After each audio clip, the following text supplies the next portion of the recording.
Morning, good afternoon, and good evening, everyone, wherever you're at in the world. Welcome to Last Raps Baseball's live commentary of Major League Baseball. The commentary and views are our opinions and are not affiliated with the MLB, the MLBPA, American League, or National League, or their sponsors. We're giving live English reports on the game being played and hope that English-speaking audiences around the globe can enjoy the game on YouTube and Twitch along with us. Today, from Chicago, we are bringing you the Detroit Tigers and the Chicago White Sox. Is the second game of a three-game set that the Tigers and the White Sox are engaged in. Last night, the Tigers knocked off the White Sox by the final score of 7-5. They are on a currently on a six-game winning streak.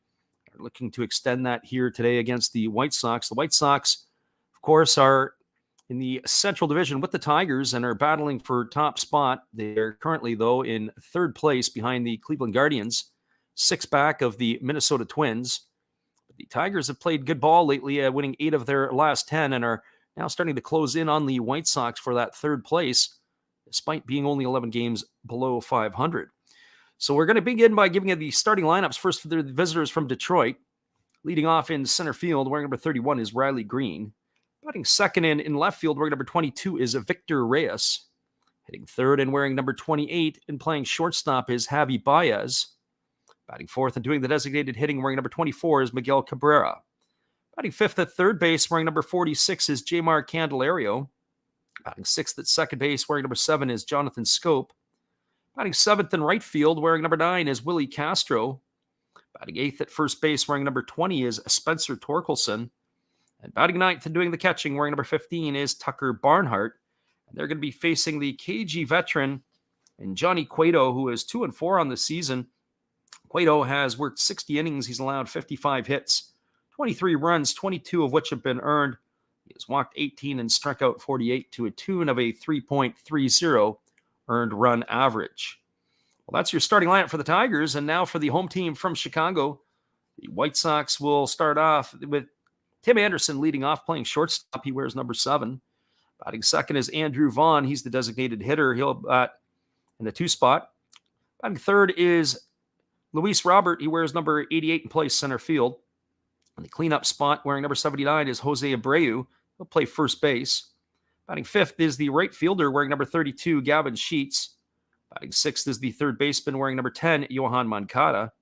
Batting seventh is the catcher, number 44, Sebi Zavala. And batting eighth is the left fielder, wearing number 28, Aluri Garcia. And batting ninth is the second baseman, number 5, Josh Harrison. And they're going to be facing Garrett Hill, who is making his second career big league start. He had a big league day to remember against the Cleveland Guardians earlier this week, as he got the victory. He went 6 innings. He only allowed 2 hits. He had given up 1 run. It was earned. He had walked 1 and struck out 3, and he's got an ERA of 1.50. That's your starting lineups for today's ball game. We'll be back here in just a couple moments with the first pitch and all the action. Glad you guys could make it in here today. Whether you listen live or on delay, we always appreciate the folks who do come in to listen to our call. Here is our friend Steve Rademacher. Hello, guys. Thank you for joining Freddie here on his baseball game. And I'm Steve Rademacher, and my channel is really all about everybody, including all my international friends. We have such stuff as non-sport packs from Canada, the OP Cheese. We have the Greek Freak. We have money from around the world. We have lira. We have yen. We have francs. We have pounds. We have Deutschmarks. We have all kinds of cool stuff like that. We even have some cooler things like Japanese women wrestlers and OPC baseball cards where I cannot read the back. We even have unopened material like the royal family, I know it's backwards, from London, England. Thank you for watching. Back to Freddie.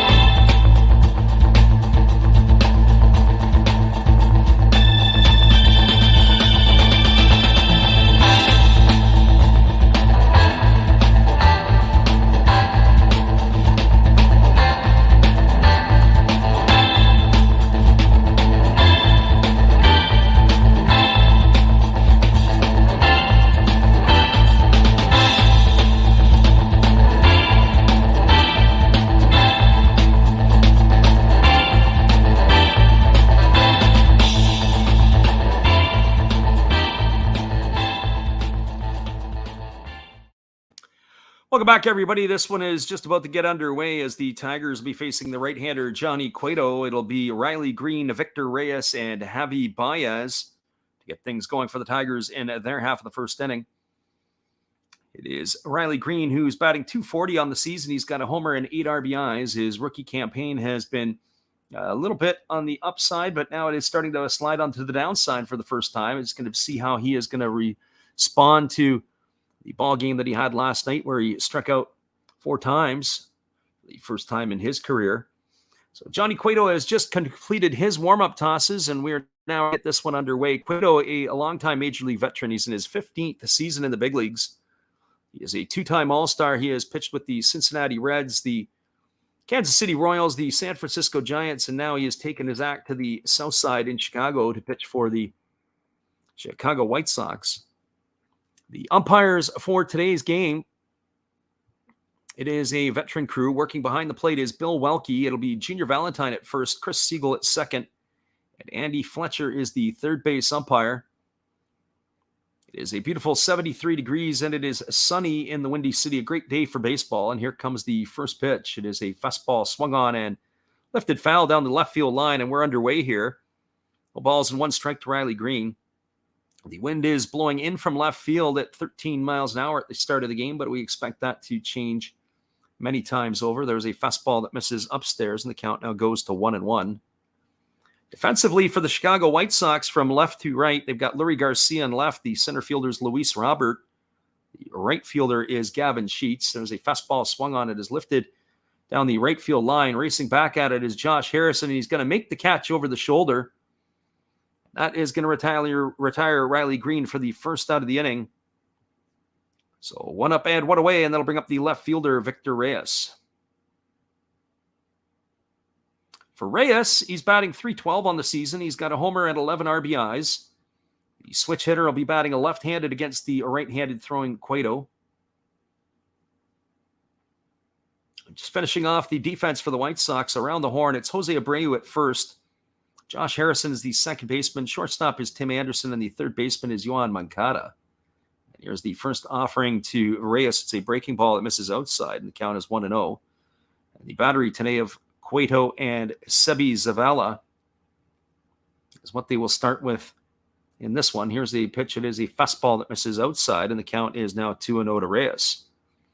Cueto brings a lot of shimmy, a lot of shake to his delivery. He is often trying to disrupt the timing of the hitters. He gets the sign from his catcher, and now he rocks into the motion. But now time has been called as Victor Reyes has asked for time. And now Cueto back to work. He kicks and delivers. It is a fastball that misses outside, and the count is now 3-0. 3 balls and no strikes. As we said, Cueto is mixing the timing of the hitters up to try to keep them off balance. He is a master at this. You watch the pitchers in the Japanese league, and they do that quite frequently. There's a changeup that catches the outside corner, and the count now goes to 3-1. So 3 balls and 1 strike to Victor Reyes. Cueto rocking into the motion and delivers. There's a fastball swung on. It is grounded into right field for a base hit. Racing over to get it is Sheets, rounding first and slamming on the brakes is Victor Reyes. Maybe had he kept going, he may have been able to make it, as the throw back into the infield was not a good one. It's away from Josh Harrison, but Reyes had already made the decision to slam on the brakes. And he is aboard with a one-out single, and that's going to bring up the shortstop, Javier Baez. For Baez on the season, he's batting .215. He's got 8 homers and 31 RBIs. He called the north side of Chicago his home for a number of seasons. Baez was in a White Sox uniform for 8 years before being traded to the Mets. And the first pitch to him is a breaking ball that misses outside, and the count is 1-0. So 1 ball and no strikes to Baez. In this series, Baez is 3 for 9 with a homer and 3 RBIs. He probably knows all the good restaurants to get to. There's a fastball that misses inside, and the count is 2-0. So Chicago now almost like a second home for him, with him playing his home games in Detroit. So 2 balls and no strikes. Baez gets himself dug in. He's waiting on the 2-0 offering from Cueto. And now Cueto comes set at the belt, and he kicks and delivers, and it is a breaking ball swung on. It is grounded over to the third base side. It is fielded neatly by Moncada over to second for 1, back to first. And that is going to be an ending double play. It's going to go down 5-4 to 3. Nice play by Moncada. He had to pull that one up, and then he was able to get it over to the second baseman, Josh Harrison, who was a little tardy in getting to the bag. And then they returned the feed over to first base to get Baez easily. So that is it for the Tigers in their half of the first. There was no runs, 1 hit, no errors, and nobody left the board. We're through a half an inning in Chicago. It is the Detroit Tigers nothing. The Chicago White Sox coming to bat. Stick around, everybody. We'll be back in just a couple moments. The call at the bottom of the first inning. We're glad you guys could make it in here with us. Here is our friend Dave. Hey everybody, thanks for checking out the game and Last Raps Baseball. This is Dave, Zero Thought Sports Cards. If you like pack openings, baseball, all that good stuff, check us out. Drop a comment on our channel this month to win a mystery pack of cards.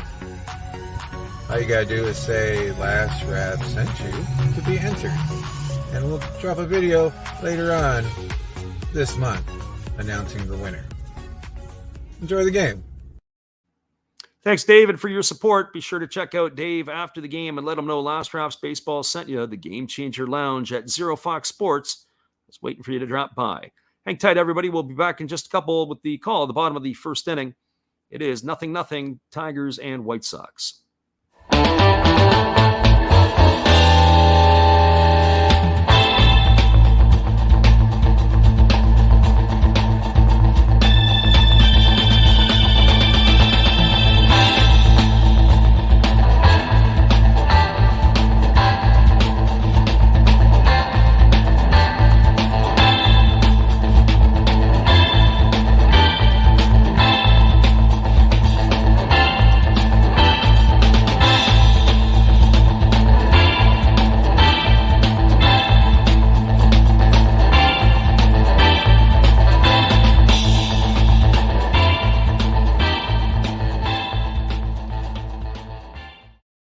Welcome back, everybody. We are moving to the bottom of the first inning, and due up for the White Sox will be Tim Anderson, Andrew Vaughn, and Luis Robert. Top of the order here to face Garrett Hill. Garrett Hill was spectacular in his debut on Monday against the Cleveland Guardians, going 6 innings, only allowing 2 hits and 78 pitches. So he is going to be facing the White Sox here. Tim Anderson leads it off. He's batting .316 on the season with 5 homers and 20 runs batted in. The first offering from Hill is a fastball that misses down, and the count is 1-0. So 1 ball and no strikes to Anderson. I had a chance to see Anderson play live a number of times in Seattle and Arizona and different places, and very impressed with this shortstop. Defensively, he is a jewel. Here comes the pitch. It is a fastball that is swung on and missed, and the count goes to 1-1. Moving to his left to be able to get the balls in the hole. He is an absolute speed demon. Get the balls that many other shortstops can't get to because of his speed. So 1 ball and 1 strike to Anderson. And now Hill rocks into the motion. He kicks and delivers. It is a breaking ball that drops in for a called strike, and the count is 1-2. So 1 ball and 2 strikes to Anderson. Defensively for the Tigers today, from left to right, it'll be Victor Reyes in left. The center fielder is Riley Green. The right fielder is Willie Castro. As Hill rocks into the motion and he kicks and fires, and there is a breaking ball swung on. It is grounded over to second. It is fielded on the backhand and thrown to first by Scope, and they are going to get Anderson. Really nice play by the second baseman, Scope. He had to go to his backhand side up the middle, and then he threw it off on one leg, and he was still able to get Anderson. That goes as a ground out 4-3 for the first out of the inning, and that will bring up the designated hitter, Andrew Vaughn. Finishing off the rest of the defensive alignment for the Tigers around the horn, from first to third, it is the first baseman is Spencer Torkelson. Jonathan Scope is at second. Javi Baez is the shortstop. The third baseman is Jamar Candelario, and the battery is, of course, Garrett Hill on the mound and Tucker Barnhart behind the plate. And there's a first pitch breaking ball that is swung on and missed, and the count is 0-1 to Andrew Vaughn. Vaughn is having the best year of his career so far. He's batting .296 with 8 homers and 38 RBIs. He was considered to be one of the most advanced bat in the 2019 Major League Draft. And there's a fastball swung on. This ball is belted down the line in left field. It's fair. It's going to be extra bases for Vaughn. Retrieving it in the corner is the left fielder, Reyes. He throws it in, and Vaughn has got himself a one-out double. And that is going to bring up the center fielder, Luis Robert. So the first pitch was a breaking ball that Hill had thrown to Vaughn, that he had swung and missed through. The second pitch was also a breaking ball that he didn't miss on, that he hammered into that left field corner. That brings Luis Robert to the plate. Robert is batting .291 on the season. He's got 10 homers and 45 runs batted in. He bats from the right side with a very open stance against the right-handed throwing Hill. And the first pitch is a 91-mile-an-hour fastball that misses outside, and the count is 1-0 to Robert. A lot of hype around Luis Robert. A couple years ago, one of the more prized signings that the White Sox had. He's out of Cuba. This is his third season in the big leagues. He was the runner-up for the Rookie of the Year back in the shortened season of 2020. There's a fastball that misses inside, and the count is now 2-0. He also won a Gold Glove last year, but injuries besieged him last year. He only played in 68 games for the White Sox. But he did bat .338 in that limited amount of time. And here comes the pitch. It is a breaking ball swung on and fouled away, and the count is now 2-1 to Robert. And last night's game against Tariq Skubal, he had a 2-run homer at 449 feet. Absolutely smashed it. So here comes the 2-1 offering from Hill. There's a fastball swung on it. It is tap foul just over by the third base bag. Jamar Candelario fields it barehanded in foul territory, and that's going to send the count to 2 balls and 2 strikes to Robert. Robert will be followed by the first baseman, Jose Abreu. Yes, 2, 3, 4, part of the batting order for the White Sox is about as dangerous as you can get. All the hitters are batting .290 or above. Somebody is probably going to get you in this group of 3. And here comes the offering to Robert. It's a breaking ball that misses well off the plate. The count is now 3-2. So 3 balls and 2 strikes to Luis Robert.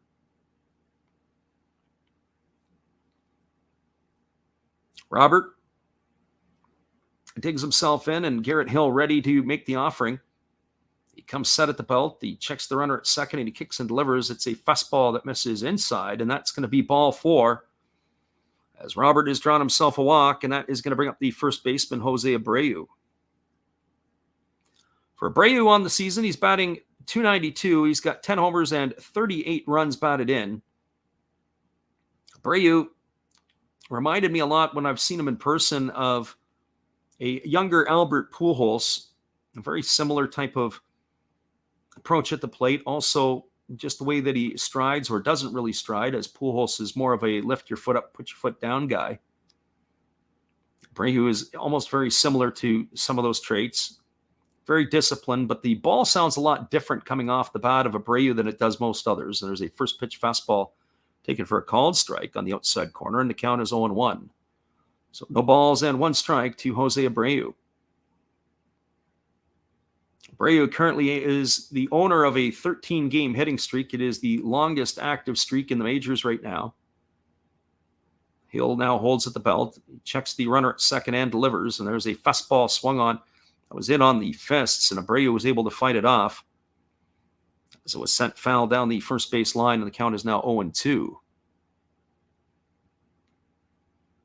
So no balls and 2 strikes to Abreu. Keeping our eye on the high skies in Chicago, and with a little bit of wind mixed in, how that's going to play today in the ball game.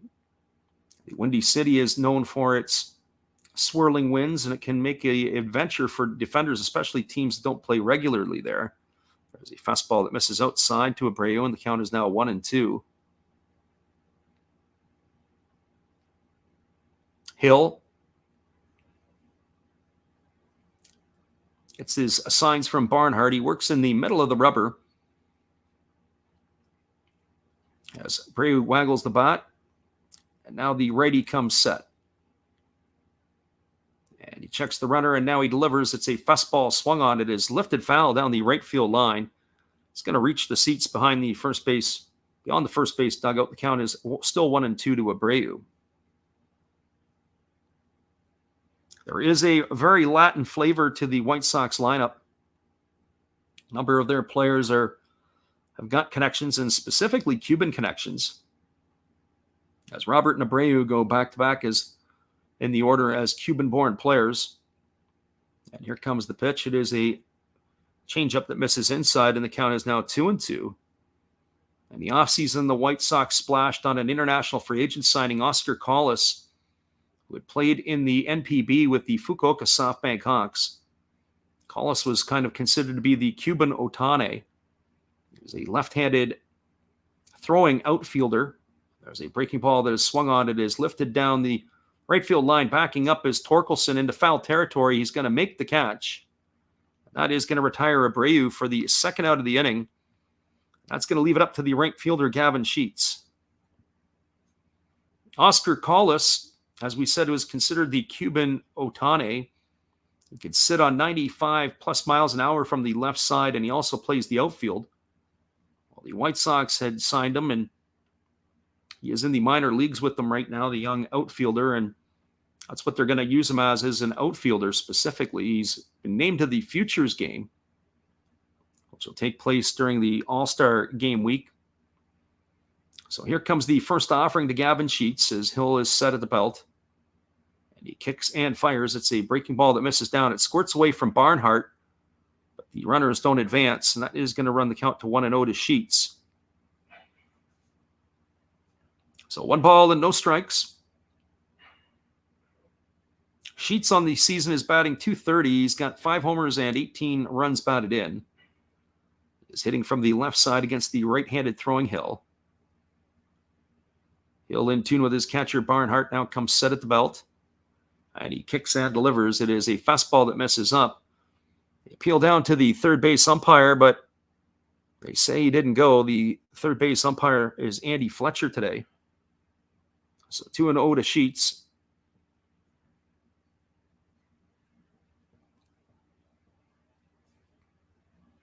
So Hill struggling a little bit here with the command of his pitches. He's fallen behind in the counts a couple of the hitters here, and there's a fastball that misses down. Now the count is 3-0. Already 21 pitches in the inning for the young right-hander. And Johan Moncada, another Cuban-born player, is waiting his turn on deck.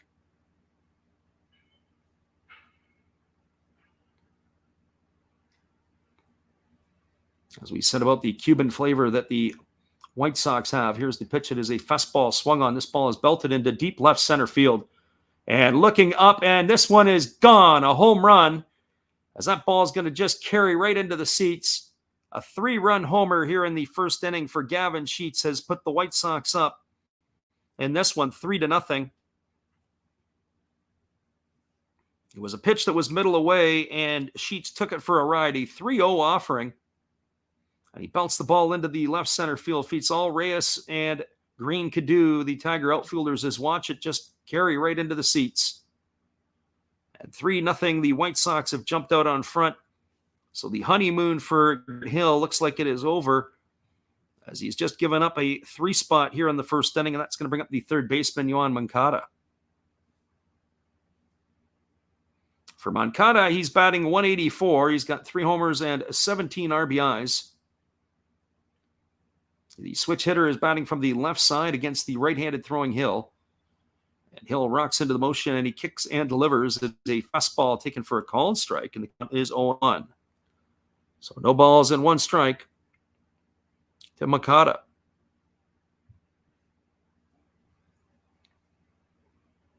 Hill rocking into the motion and delivers. There's a fastball swung on it, is grounded foul on the first base side. Now he's way ahead at 0-2.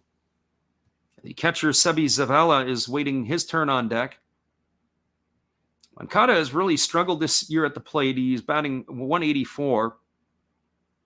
With those 3 homers and 17 RBIs, he is right now at a career low.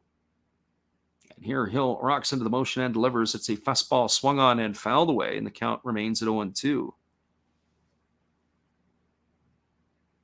He was involved in the trade that sent Chris Sale to the Boston Red Sox, a pretty steady everyday player for the White Sox. Is Yoan Moncada. And here comes the pitch from Hill. And there is a fastball swung on and fouled away, and the count remains at 0-2. There was talk about when he had first come to North America, he had a affinity or an affection with Twinkies. Of course, the Hostess treat. And when he was first in, there was word that he was eating upwards of a couple of 100 Twinkies a week. The cream-filled dessert. There's a breaking ball that misses down, and of course, some of his teammates and management heard about it, and they were like, hey, we've got to get this guy on track and get that out of his diet. He's going to balloon up to 300 pounds, but that is his favorite, or was his favorite, treat. There's a breaking ball swung on and fouled away, and the count is 1-2. So far, 28 pitches for the youngster Hill in the inning. 17 have been for strikes. So here comes the 1-2 offering to Moncada. He rocks into the motion and delivers. It is a changeup that misses down and away, and the count is now 2-2. This is a very dangerous Chicago lineup. You can't make mistakes, or they will make you pay and punish you dearly. And that is what has happened here in the first inning. And here comes the pitch to Moncada. It's a fastball swung on and fouled away. And the count remains at 2-2.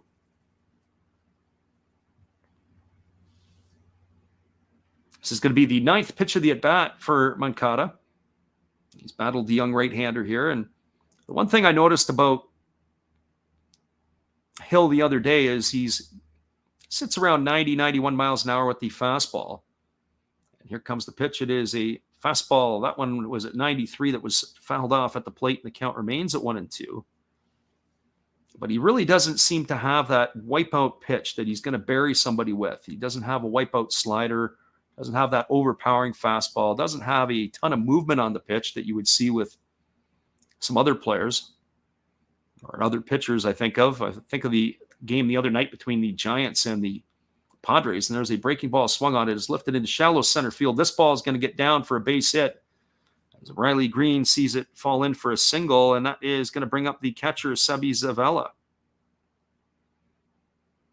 So big smile out of Moncada at first base as he took that to a 10-pitch at bat.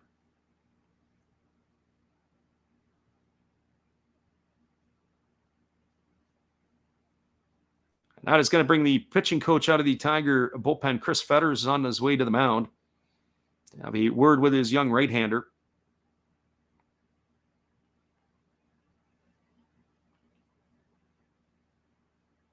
So Moncada is aboard at first with the single. Zavala steps to the plate. He's having himself a decent campaign this year at the plate. Zavala is batting .345 on the young season. This is his third year that he's been up and down with the White Sox. The 28-year-old has got a homer and 12 RBIs. The one concern is he's struck out 21 times in those 58 at-bats, and if you're a Tiger fan, that's what you want right here. So Zavala steps to the plate. Hill checks the runner at first. He comes set at the belt, and now he kicks and delivers. It's a fastball that misses down, and the count is 1-0. So 1 ball and no strikes to Zavella. Zavella bats from the right side against the right-handed throwing Hill. Hill checks the runner Moncada again. And now he kicks and delivers. It's a fastball taken for a called strike, and the count goes even to 1-1. So 1 ball and 1 strike. We'll have to keep an eye on the Tigers and their young right-hander here to see how far that his leash is going to be left on him. Comes pitch number 35 of the inning, and there's a breaking ball swung on it. Is lifted into shallow right field.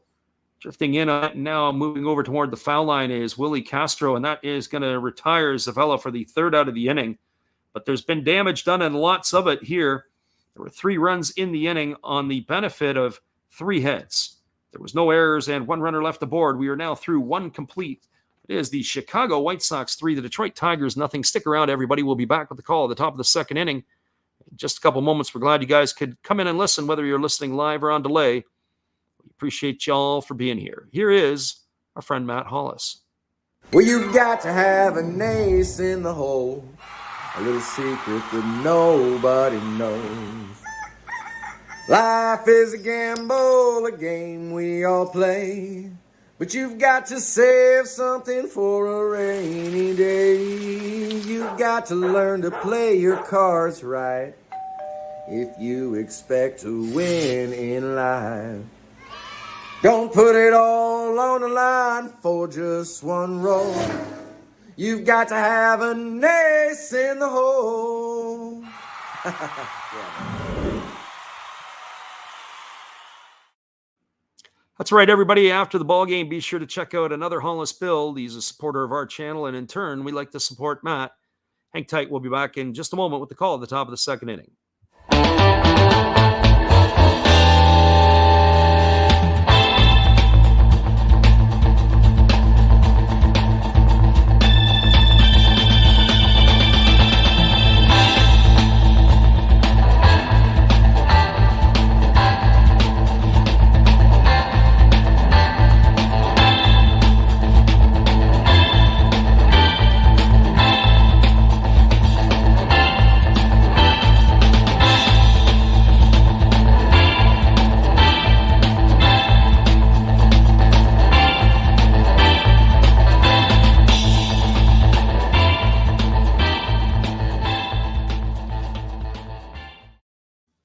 Welcome back, everybody. We are moving to the top of the 2nd inning. It's going to be the heart of the Tiger batting order coming up to face the Chicago White Sox in their half of the 2nd inning.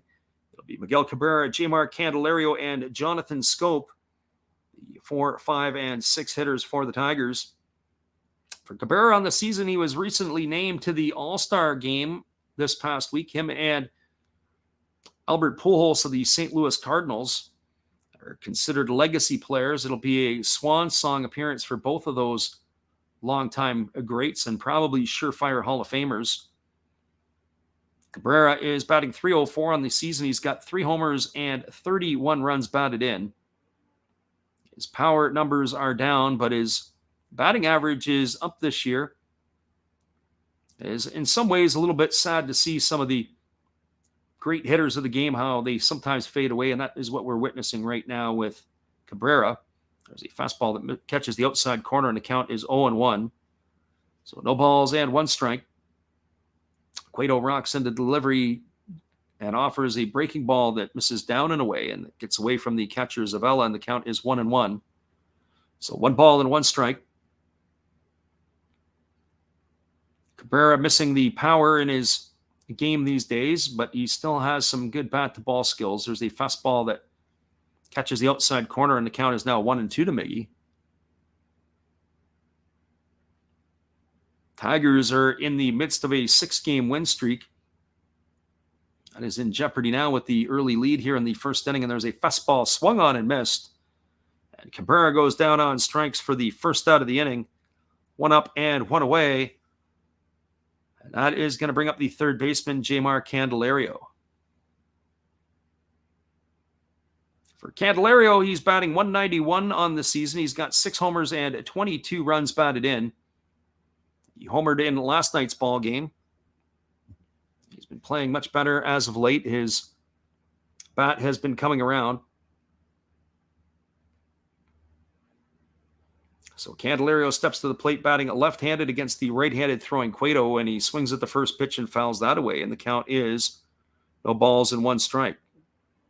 There are a number of switch hitters in the Tiger lineup. There is a fastball that is swung on and fouled away again. The count is now 0-2 to Candelario. For a couple of seasons, the Tigers had as many as 5 or 6 on the roster at one time. Switch hitters, that is. And here comes the pitch from Cueto. It's a fastball that misses upstairs, and the count is now 1-2. Victor Reyes in the lineup is also a switch hitter. Also is Tucker Barnhart. And here comes the offering from Cueto. It is a fastball swung on. This ball is lifted into shallow right field. Drifting over to his right and making the catch is Gavin Sheets. And that is going to retire Candelario for the second out of the inning. So 2 up and 2 away. That's going to bring up the second baseman, Jonathan Scope. Tigers also have Willie Castro in the lineup today that is also a switch hitter. So 4 in the ball game for the Tigers. So Scope steps to the plate. He is batting .210 on the season. He's got 6 homers to go with 22 runs batted in. And the first pitch is a fastball taken for a called strike, and the count is 0-1.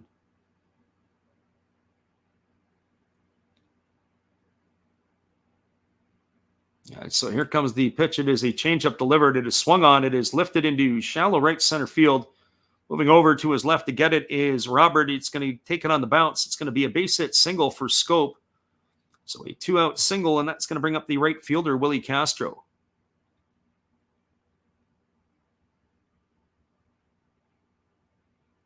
So Castro steps to the plate. He's batting .259 on the season. He's got a couple of homers and 15 runs batted in. We saw Castro play against the Guardians this week in right field, and it's not really his natural position. It's almost like he's learning on the fly. There's a fastball that misses inside, and the count is 1-0. Castro is originally acquired by the Tigers in a trade with the Cleveland organization for Leonis Martin a few years ago. He was a shortstop coming up through the minors. He certainly doesn't look comfortable playing there sometimes. There's a fastball swung on. It's grounded foul over on the first base side. The count is 1-1. He took some interesting routes to the ball. He did make all the plays, though, but certainly didn't make them look easy. So 1 ball and 1 strike to Castro. Cueto holds at the belt and he delivers. It's a fastball that catches the outside corner. The count now goes to 1-2. As we said the other night with the pitchers for the Padres and for the Giants, Logan Webb for the Giants and Musgrove for the Padres, they had a lot of movement on their pitches. That's something that Johnny Cueto has here. Cueto has a lot of movement on his pitches, a lot of depth, a lot of run to the arm side. It makes his ball really dance toward the plate. It's difficult for hitters when you've got late life on the pitches to do something with it. And there's a changeup that catches the outside corner for a called third strike. Castro watches that one go by for out number 3. And that is going to do it here for the Tigers in the top of the second inning. So they got no runs on 1 hit. There were no errors and 1 runner left aboard. We are now through 1.5. It is the Chicago White Sox 3, the Detroit Tigers nothing. Stick around, everybody. We'll be back with the call. Bottom of the second inning after this from our friend, Dave. Hey, everybody. Thanks for checking out the game. And Last Raps Baseball. This is Dave, Zero Thought Sports Cards. If you like pack openings, baseball, all that good stuff, check us out. Drop a comment on our channel this month to win a mystery pack of cards. All you gotta do is say Last Rap sent you to be entered. And we'll drop a video later on this month announcing the winner. Enjoy the game.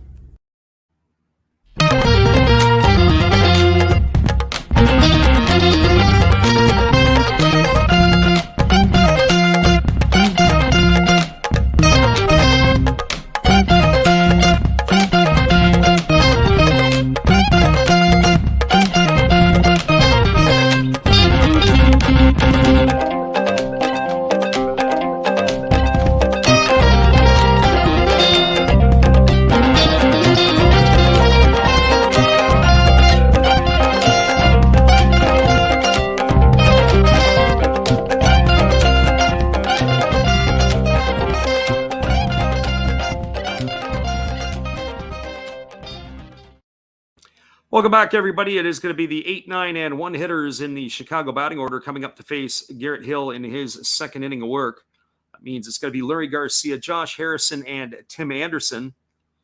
The White Sox jumped out to a 3-0 lead in the first inning on a 3-run homer by Gavin Sheets. That is where we stand right here, moving into the bottom of the second inning. It was not an easy inning of work for Garrett Hill. He had really had to throw a lot of pitches. He had thrown 35 pitches in that first inning, so that could take a lot of steam out of the Tiger right-hander.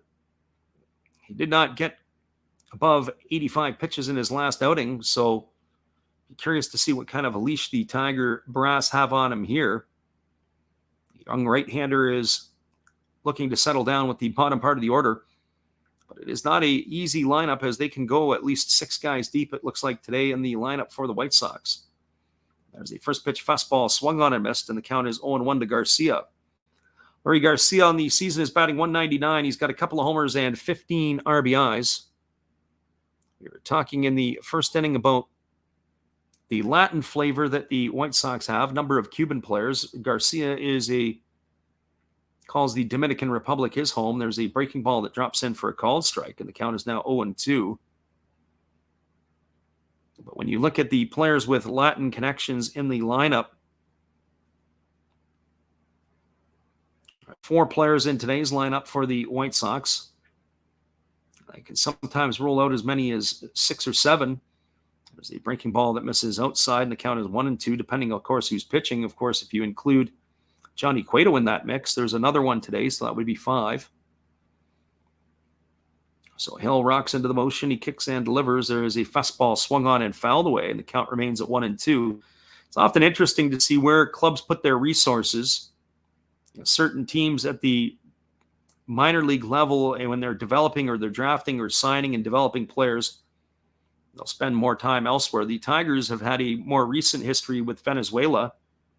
A lot of Venezuelans in the Tiger lineup. There's a breaking ball swung on. It is grounded over to first. It is fielded by Torkelson. It's going to race to the bag, and Garrett Hill is able to retire the speedy Garcia. That is going to go down as a ground out, 3-1.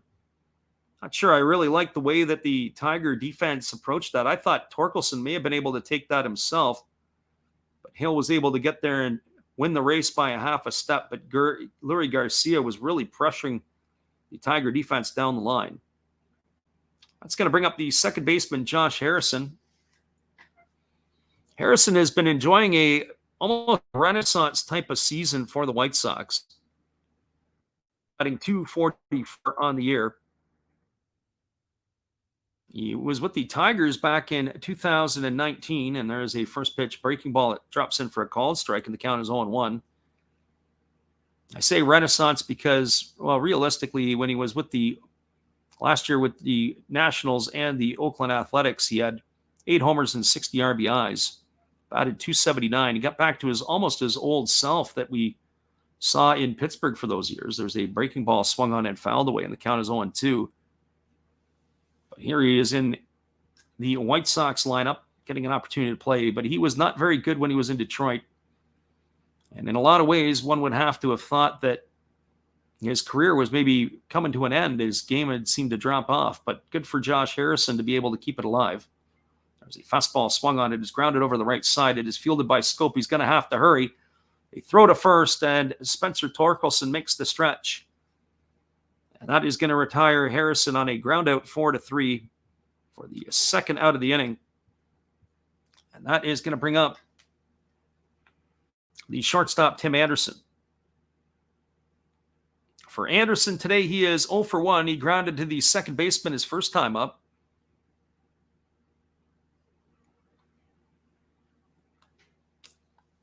Anderson, the speedy leadoff hitter, he's got 10 stolen bases on the year. A couple of guys in the lineup that can really run. He is one of them. There's a breaking ball that just misses up. Count is 1-0. Anderson and Luis Robert are menaces on the base paths. They can move around. They both are in double digits. The rest of the team combined, and today's lineup only has 3 stolen bases. There's a fastball swung at and fouled away, and the count is 1-1. So 1-1 to Anderson. He is 3 for 9 in the series. He is never disappointed to see the Tigers come to town. The White Sox, in more recent years, have had their way with Detroit. There's a breaking ball swung on it, is lifted into deep right center field. Moving back on it, and it's going to get down in between the outfielders, Green and Castro. Digging for 2 is Anderson, and he's going to get himself a 2-out double here in the second inning. That is going to bring up the designated hitter, Andrew Vaughn.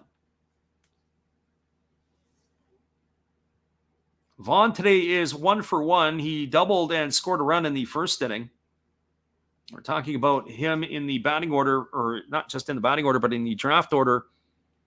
The Major League draft back in the 2019 draft. He was drafted out of UC Berkeley. He was considered to have the most advanced bat in the draft at that time. College bat, of course. He was taken 3rd overall. Or some comparisons to the Tigers first baseman Spencer Torkelson to Vaughn, that he had the best available draft or bat in his draft year. Of course, Torkelson was taken number 1 overall in the 2020 draft out of Arizona State. So Hill leans in. He gets the sign from his catcher, Barnhart. He checks the runner at second, and now he delivers. It's a fastball that misses down for ball 1.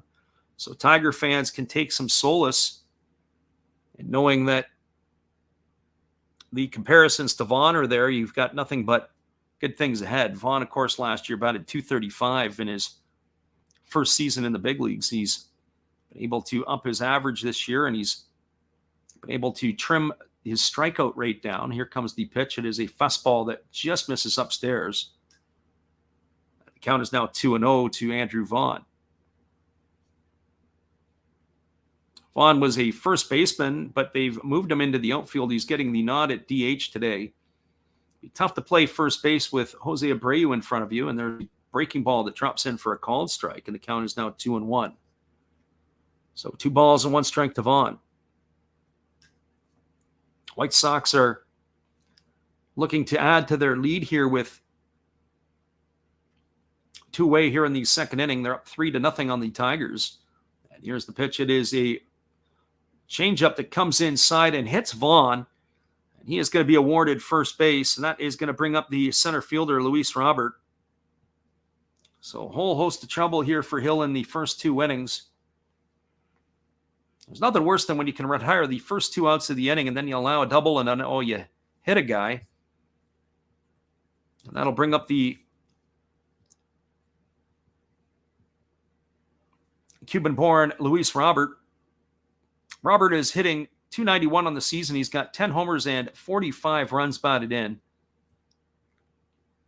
He steps up to the plate batting right-handed against the right-hander Hill. And the first pitch is a breaking ball swung on. It's popped up. It is over to the first base side. Racing over is Spencer Torkelson.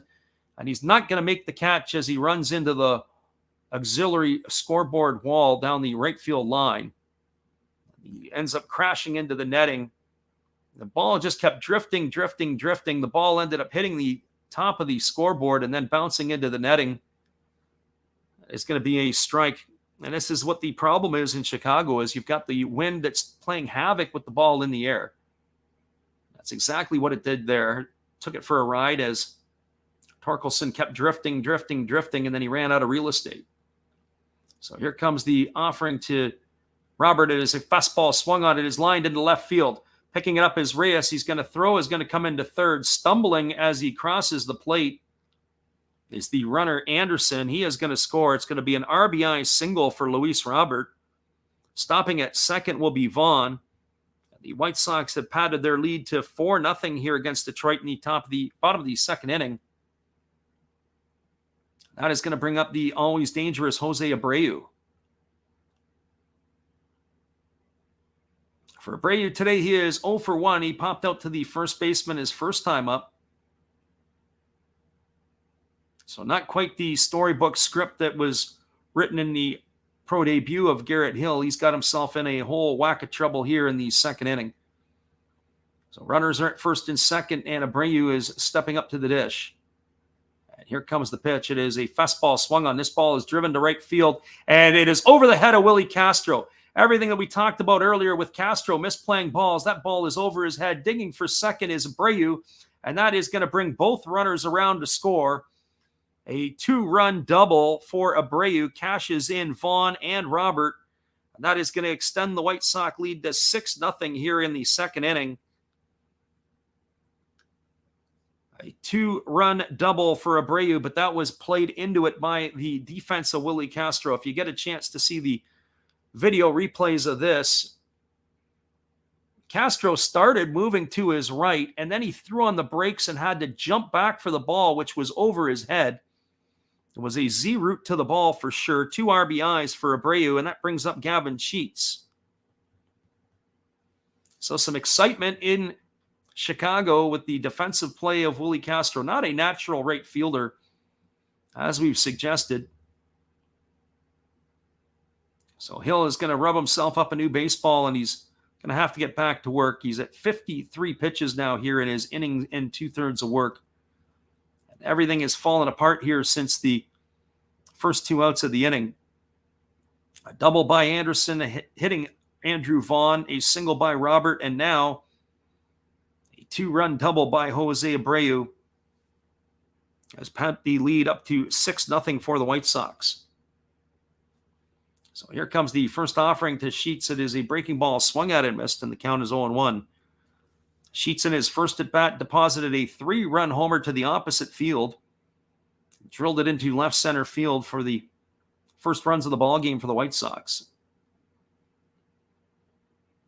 So here comes the 0-1 pitch. It's a breaking ball that misses outside, and the count is now 1-1. So 1 ball and 1 strike to Sheets. With that homer, Sheets has raised his batting average to .234 on the campaign.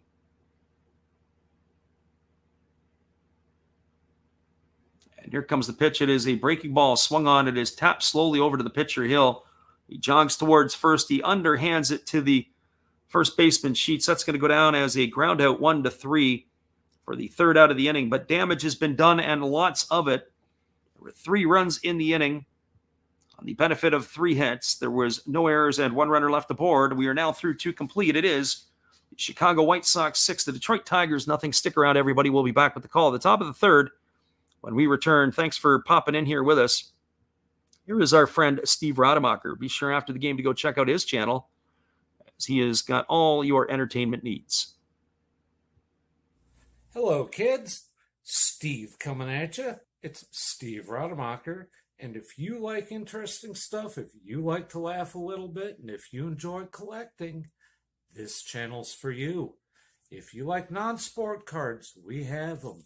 You like pseudo-sport cards, we open them.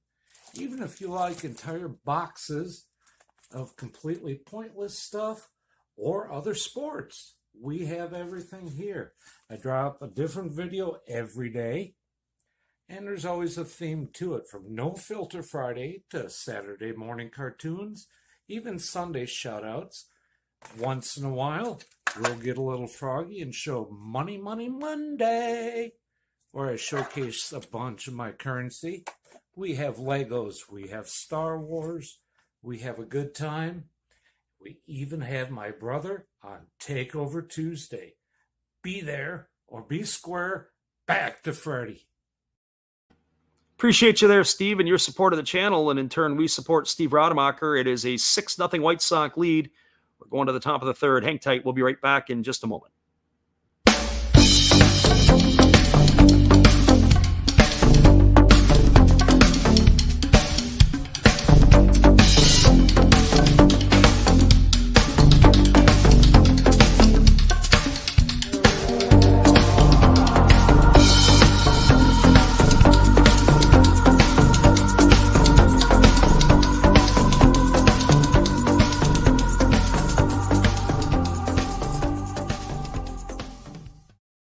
Welcome back, everybody. It is going to be the 8, 9, and 1 hitters in the Tiger lineup. And the first pitch delivered to Spencer Torkelson was a fastball taken for a called strike. And the count is 0-1. And here comes the second offering from Cueto. It's a fastball swung on. It is grounded softly over to third. It is fielded neatly by the third baseman, Moncada. He throws to first. And Torkelson is going to be gone on a ground out 5-3 for out number 1 here in the third inning. That'll bring up Tucker Barnhart. 8-9-1 for the Tigers here in this inning as Torkelson, Barnhart, and Green come on to face Johnny Cueto. The crafty veteran is at 25 pitches through the first couple innings. He has been very efficient. Here comes the first offering to Barnhart, who's batting from the left side against the right-handed throwing Cueto, and it's a breaking ball that misses down and in, and the count is 1-0. So 1 ball and no strikes. Barnhart is playing in his 55th game of the season. There is a fastball that misses down, and the count is now 2-0. He was acquired in the offseason, a trade with the Cincinnati Reds. Going the other way was former draft pick Nick Quintana. There's a fastball swung on it, is lifted down the left field line. It's going to hit the netting. He's going to run the count to 2 balls and 1 strike. Barnhart has had a pretty good big league career. He's a 2-time Gold Glove winner, more known for his defense than his offense. He's the career .246 hitter. He's hitting about 30 points lower here at his home in Comerica Park. There's a fastball swung on it, is lined into right field for a base hit. And that is going to be a single. It's going to be cut off by the right fielder, Gavin Sheets. So Barnhart with a 1-out single as a board, and that's going to bring the top of the order, Riley Green, to the plate.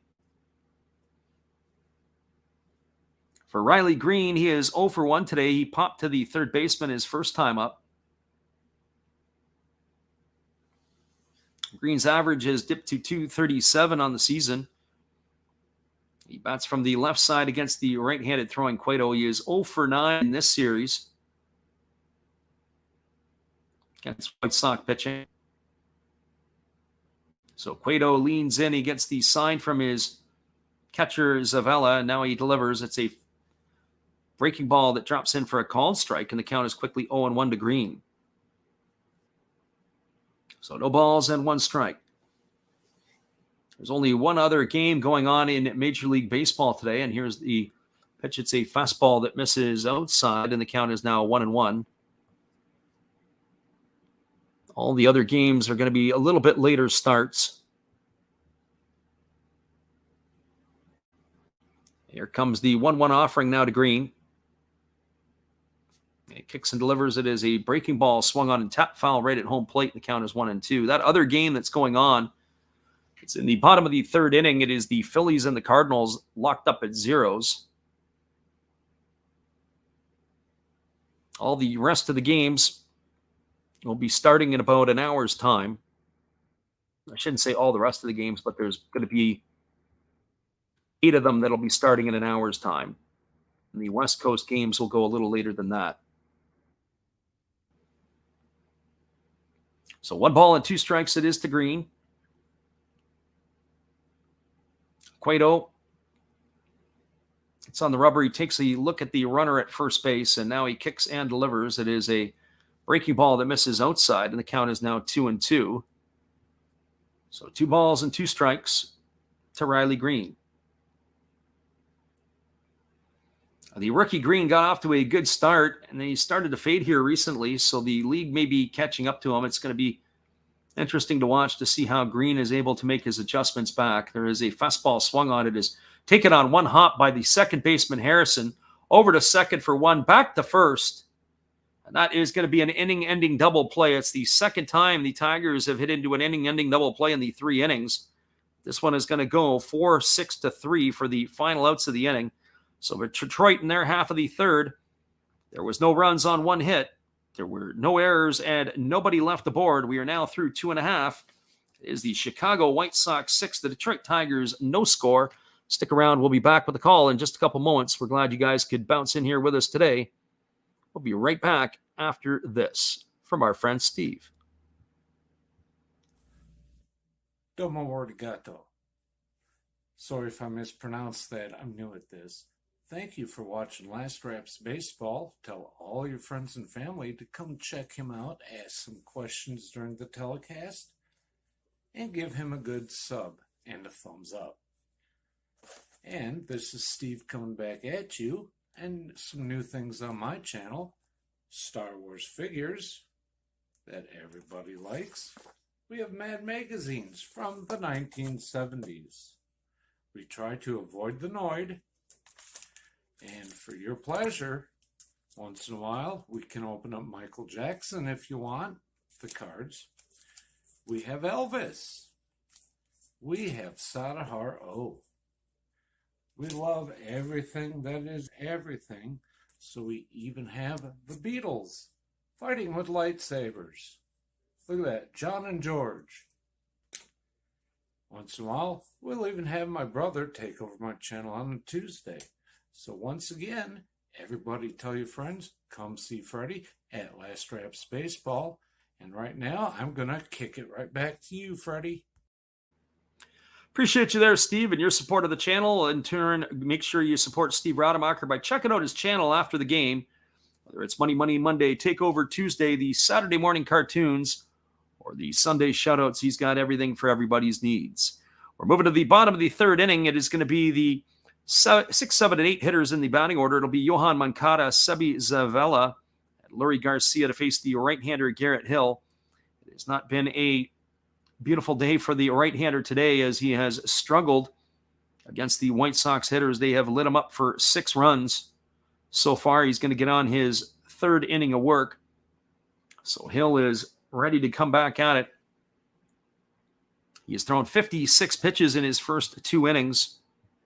Right now, the Tigers are probably hoping that he can just keep them close here for a couple of more before they have to tap into their bullpen. So Hill ready to work. He rocks into the motion, and the first offering to Garcia is a breaking ball swung on and grounded foul, or to Moncada, grounded foul over on the first base side, and the count is 0-1. For Johan Moncada today, he is 1 for 1. He singled his first time up. He's raised his season average up to 190. Hill gets the side from his catcher Barnhart. He rocks into the motion and delivers. It is a breaking ball that misses down and in, and the count is now even at 1s to Moncada. As we were saying before, when you watch the difference between Hill and Cueto, just the amount of movement that Cueto has on his pitches. He's got a lot of late life. There's a breaking ball that misses outside, and the count is now 2-1. I mean, a lot of late life on his pitches. There's all kinds of depth. There's run, and then deception as well from the pitcher, as he's always messing with the timing of the hitters. He quick pitches, he slide steps, he has these little shimmies and pauses in his delivery. And here comes the pitch from Hill.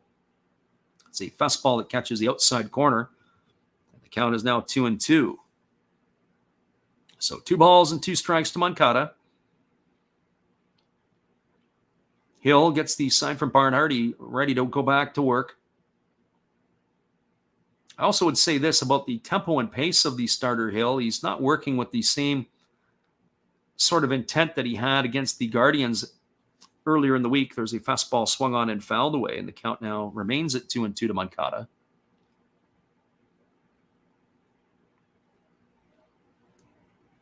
Moncada has only played in 2 of the 3 games of the series. And here comes the pitch from Hill as he kicks and delivers. It is a breaking ball swung on and tap foul over on the first base side. It keeps the count at 2-2. The first at-bat that Moncada had, it was a marathon at-bat. It was a 10-pitch at-bat against the right-hander Hill. And right now, he is going to be facing pitch number 7. So Moncada has really made the right-hander work. He's seeing him very well. Here comes the pitch. It is a fastball that misses inside. Now the count goes to 3-2. So already a quality at bat number 2 for the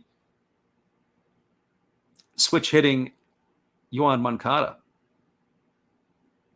So Hill gets his sign. He rocks into the motion, and now he kicks and delivers. It's a breaking ball that misses outside, and Moncada has drawn himself a leadoff walk here in the top of the 3rd inning. He is aboard, and that'll bring up the catcher Sebi Zavella. Zavella today is 0 for 1. He flew out to the right fielder his first time up. His average has dipped to .339 on the season. He's got himself a homer and 12 RBIs to go with it. So Hill ready to face the right-handed hitting Zavella. There's nobody gone here in the bottom of the third inning. The runner at first is Moncada. Hill gets the sign from his catcher. He checks the runner at first base, and he comes set at the belt. And here comes the first pitch. It is a breaking ball swung on. It is lifted foul by the first base side of home plate. That's going to run the count to 0-1. So no balls and 1 strike to Zavella.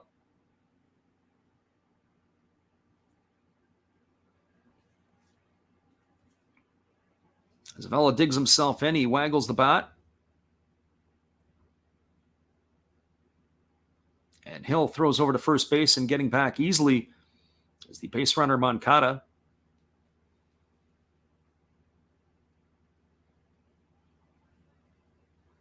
Zavella digs in.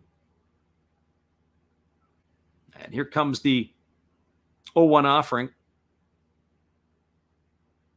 Hill kicks and delivers. It's a fastball swung on and missed.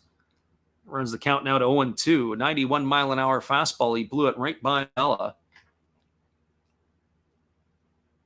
So no balls and 2 strikes.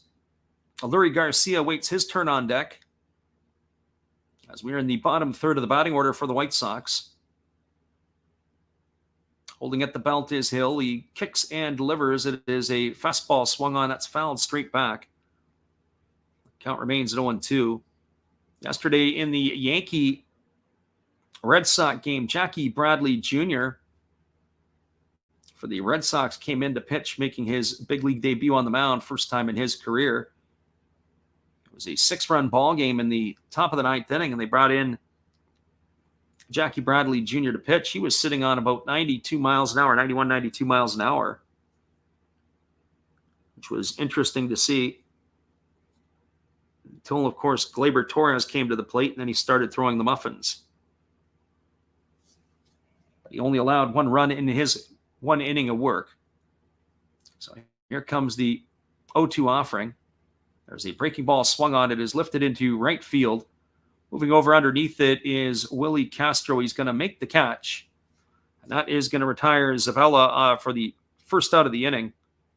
And that'll bring up the left fielder, Lurie Garcia. As we talked about in that first inning when Zavella flew out to right field, but Willie Castro not being his natural position. And then, of course, the double by Jose Abreu in the last inning that got over the head of the right fielder.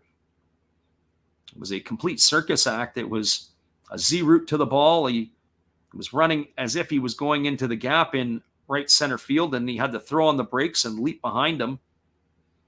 And that ball was over his head, and it cleared the bases. You see some of that type of stuff on a young Little League field. There's a first pitch fastball that misses inside for ball 1, and the count is 1-0 to Garcia. Of course, as we said, the right fielder Castro has not been a natural outfielder. He played a lot of the infield, specifically shortstop, on his way up through the minors after the Tigers had acquired him from the Guardians. So here comes the 1-0 offering. It is a breaking ball that misses outside, and the count is now 2-0.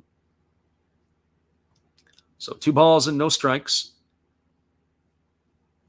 Garcia is 0 for 1 today. He grounded out to the first baseman, and he lost the foot race to the bag by Hill his first time up. Here comes the 2-0 offering.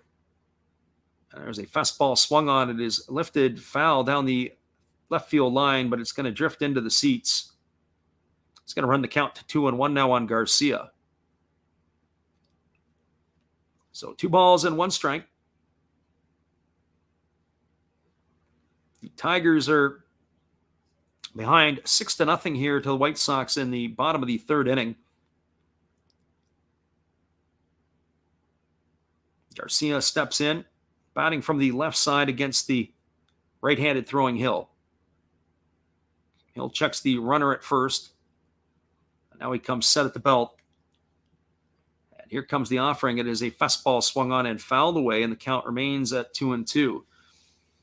The other thing you can see about Hill is that he doesn't have anything, as we said before, that is like a wipeout pitch, but he's also not overpowering. And he's really going to need to be able to hit his spots to keep hitters off balance to have greater success.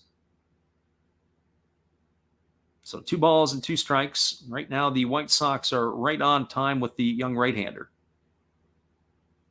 So here comes the 2-2. And Hill kicks and delivers. It is a fastball swung on and missed. And that is going to retire Garcia. It's going to be the first strikeout of the ball game for Hill, and that'll bring up the second baseman, Josh Harrison. That pitch there was a fastball at the upper part of the zone. And it was definitely away, and was able to get the left fielder Garcia to induce a swing, and that is retired him for the second out. This is where all the challenges have come for the right-hander Hill. Usually with 2 outs is where all the excitement begins. And here comes the second baseman, Josh Harrison, who's 0 for 1 today. Harrison has grounded out his first time up. He swings at a breaking ball and fouls that one away, and the count is 0-1. Harrison's average has slipped to 243 on the season. He's 2 for 7 against his former club. As we mentioned, Harrison did not have a good tenure in Detroit. After coming over, signing as a free agent from the Pittsburgh organization, but he has been able to find himself and resurrect his career. There's a fastball that misses up and away. That pitch looked pretty good. That is going to be a ball, and it is going to run the count to 1-1. To do a double take on that one, Tucker Barnhart had to really hold the pitch there to wait on the call. So 1 ball and 1 strike. And there is a fastball that misses down and away, and the count is now 2-1. We'll say this, that the umpires, we can be critical that they missed the call, but to be fair, the pitcher Hill here, he has not had his best location today, and so really hasn't earned some of that stuff. Get the benefit of the doubt if you're all around the zone. There's a fastball that catches the outside corner. Now Harrison doesn't like it. That's a called strike, and the count runs even to 2-2. That pitch did look like it was on the outside corner, but in fairness to Harrison, that second pitch probably should have been a strike.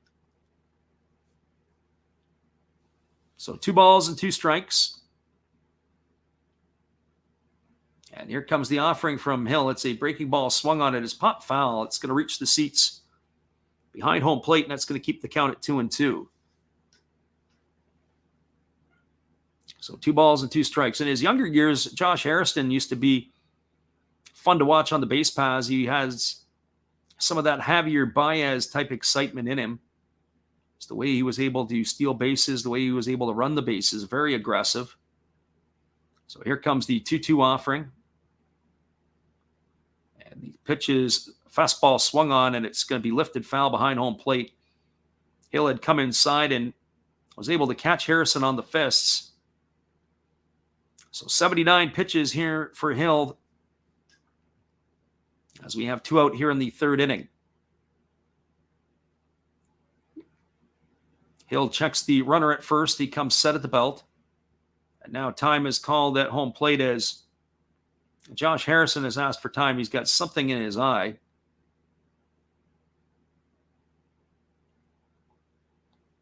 Usually the rule of thumb for pitchers is you like them to be around 15 pitches per inning.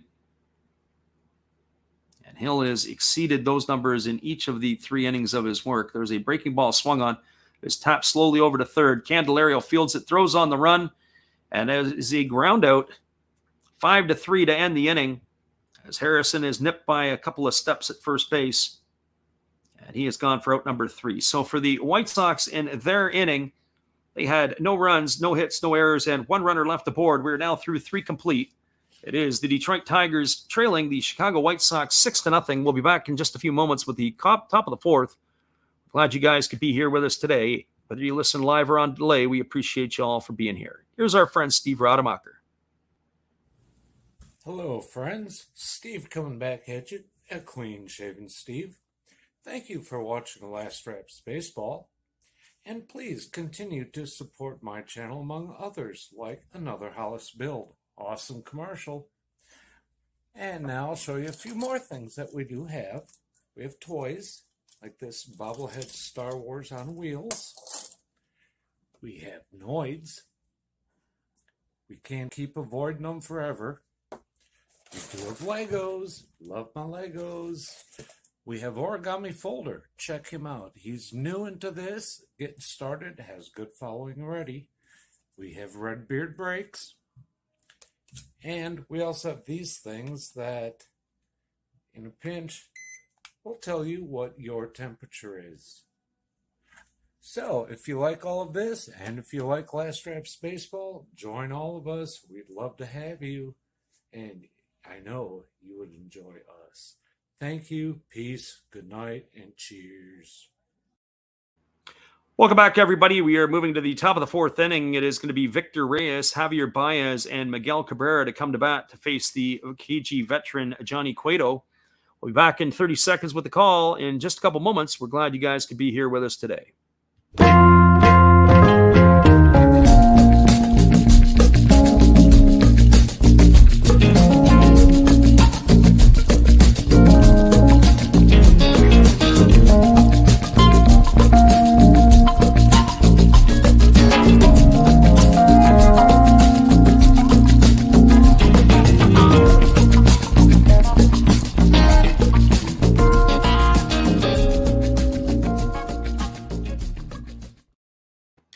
Welcome back, everybody. It'll be the 2, 3, and 4 hitters in the Tiger lineup to face Johnny Cueto.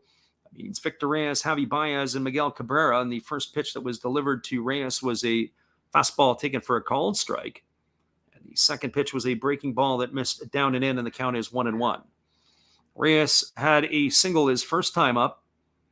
He's waiting on the offering from Cueto, who rocks in the motion and delivers. It is a breaking ball that misses off the outside corner, and the count is now 2-1.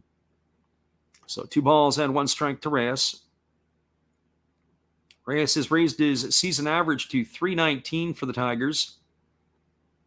So the challenge for this former Rule 5 pick has been staying healthy. There's a changeup swung on it, is grounded to second, fielded neatly by the second baseman Harrison, who throws to first. That's going to retire Reyes.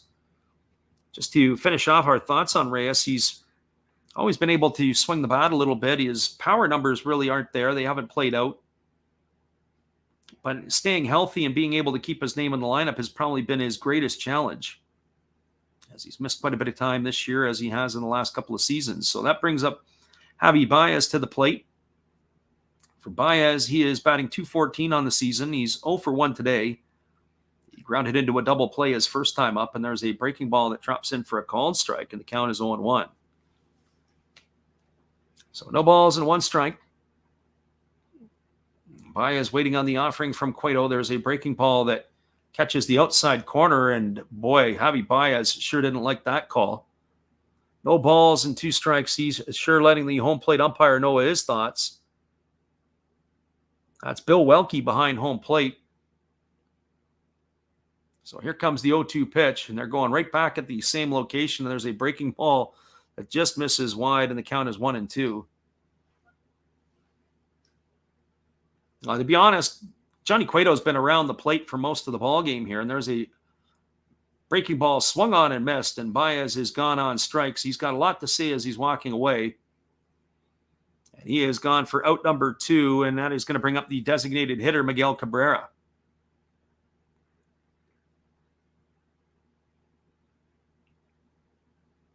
Well, he definitely swung at a ball there, that last pitch. So Cabrera comes to the plate. I mean, Javi Baez as a whole, and I can see this in watching the Tigers maybe a little more frequently than most. There's a fastball that this is inside to Cabrera, and it's ball 1. His understanding of the strike zone and his plate discipline is not very good. Pitches that are outside that he swings at, and that pitch there, we've seen him swing at pitches like that plenty of times. There's a breaking ball delivered to Cabrera. It's a ground ball hit over to short. It's fielded by Anderson. He throws to first. And that is going to retire Cabrera on a ground out 6-3 for out number 3. And that is going to do it here for the Tigers in their half of the fourth. I'll continue my thoughts on Baez when he comes back up to bat the next time. No runs, no hits, no errors, and nobody left on base as the Tigers go quietly in their half of the fourth. Now through 3.5, it is the Chicago White Sox 6, the Detroit Tigers nothing. Stick around, everybody. We'll be right back with the call at the bottom of the fourth inning when we return after this. Here's our friend Steve again.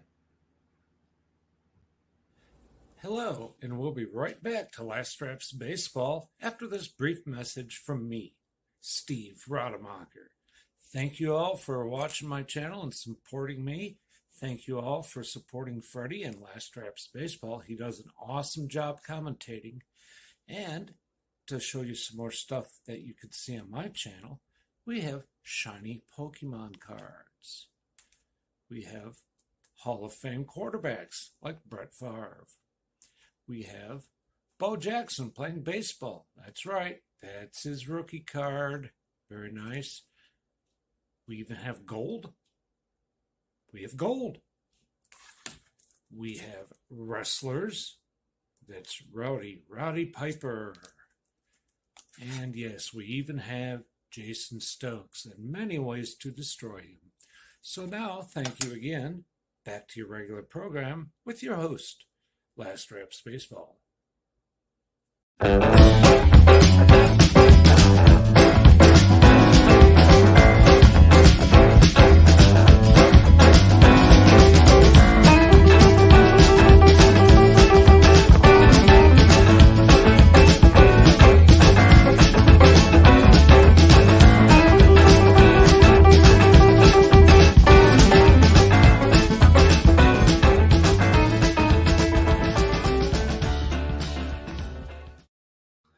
Welcome back, everybody. We are moving to the bottom of the fourth inning. It is going to be the top of the batting order coming up. It'll be Tim Anderson, Andrew Vaughn, and Luis Robert, as they are going to be coming in to face the Tigers in the bottom of the fourth inning. Garrett Hill is coming back out for inning number 4. He is at 80 pitches through his first 3 innings. That you can tell is probably a recipe for disaster. The first pitch is a changeup that is swung on and fouled away, and the count is 0-1 to Anderson. For Anderson today, he is 1 for 2. He doubled and scored a run in the second inning. He's grounded out to the second baseman. He brought his season average up to .318.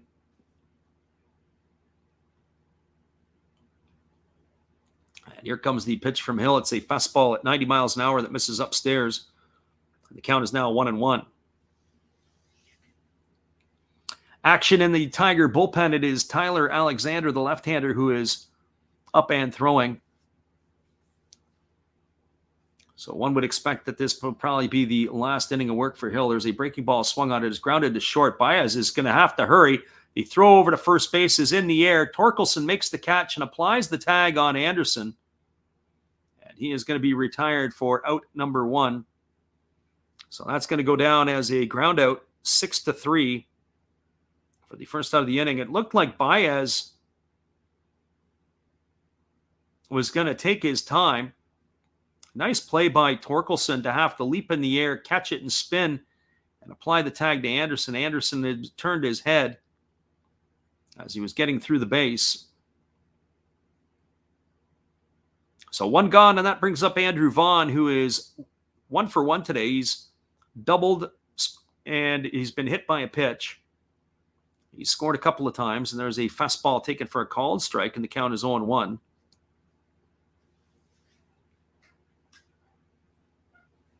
White Sox have a commanding 6-0 lead here in the bottom of the fourth inning. There's a breaking ball swung on it. Is grounded to short. Baez fields it, throws over to first, and that is going to retire Vaughn on a ground out 6-3 for 2 outs, 2 up and 2 away, and that's going to bring up Luis Robert to the plate. For Robert today, he is 1 for 1. He's got a single and an RBI. He's also walked and scored a couple of runs. This might be the exact tonic that Garrett Hill needed, a very quick inning here. We were laughing, and I was laughing in between innings thinking that there were probably fights at the Chicago White Sox bat rack wanting to face this right-hander. The way things went, there's a breaking ball swung on. This ball is belted into left field. There's going to be room for the left fielder Reyes. He makes the catch, and that is going to retire Luis Robert here for the third out of the inning.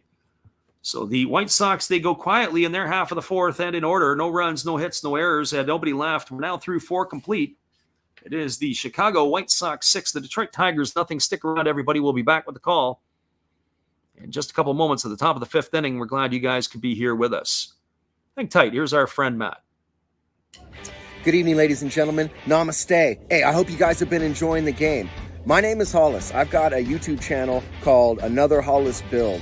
I love baseball cards. I open up brand new product for you guys. I open up old stuff. I do breaks. I do auctions. All kinds of stuff concerning baseball. I'm Friars faithful, Padres to the end. I also love Garbage Pail Kids and my animals. I have a ton of animals. It's like a mini petting zoo here around my house. I also love my city, San Diego, baby. I take you all around the city and show you what's up.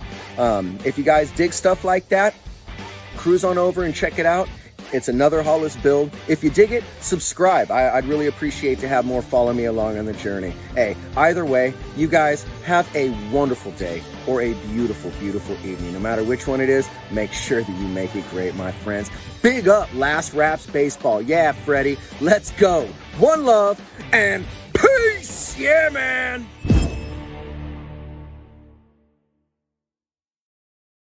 Appreciate you there, Matt. And we hope that all our supporters will get a chance to get over and check out Matt Hollis after the game. Be sure to let them know Last Routes Baseball sent you. That's Another Hollis Build. Hang tight, everybody. We'll be back in 30 seconds with the call after this.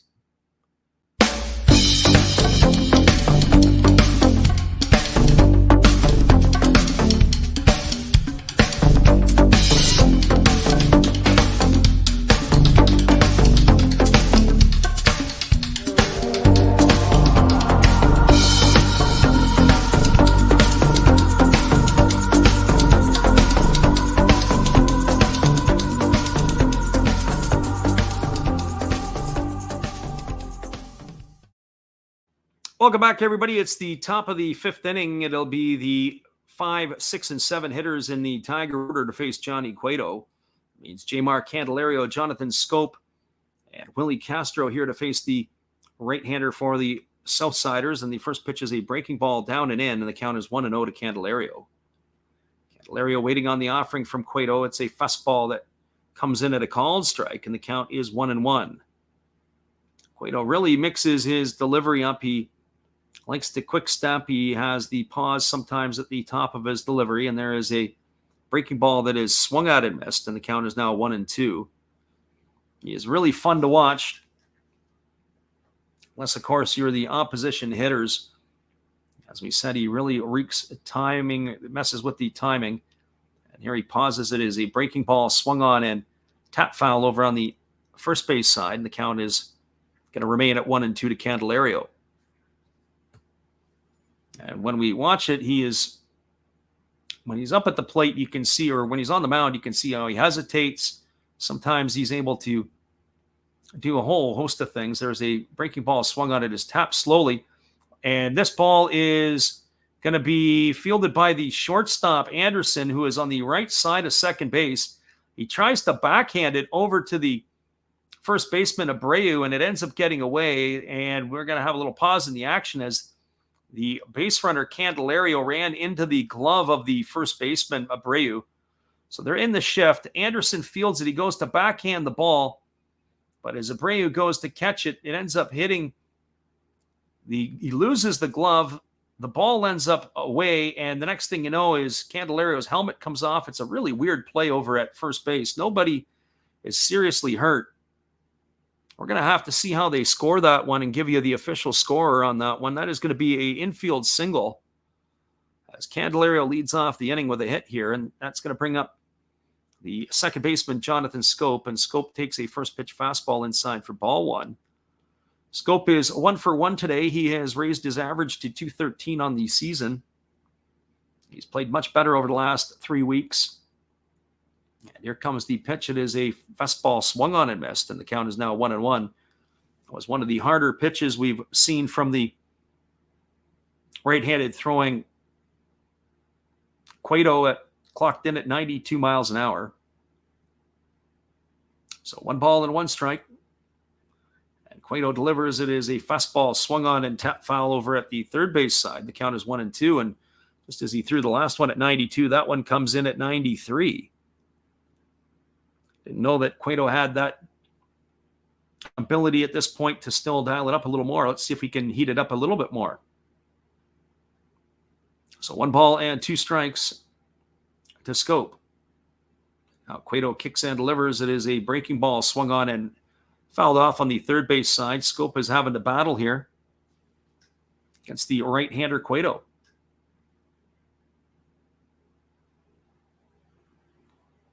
Now the home plate umpire, Bill Welke, comes out to wipe off the plate.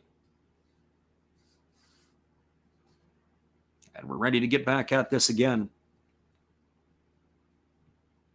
And here comes the pitch from Cueto. It's a fastball at 94 upstairs.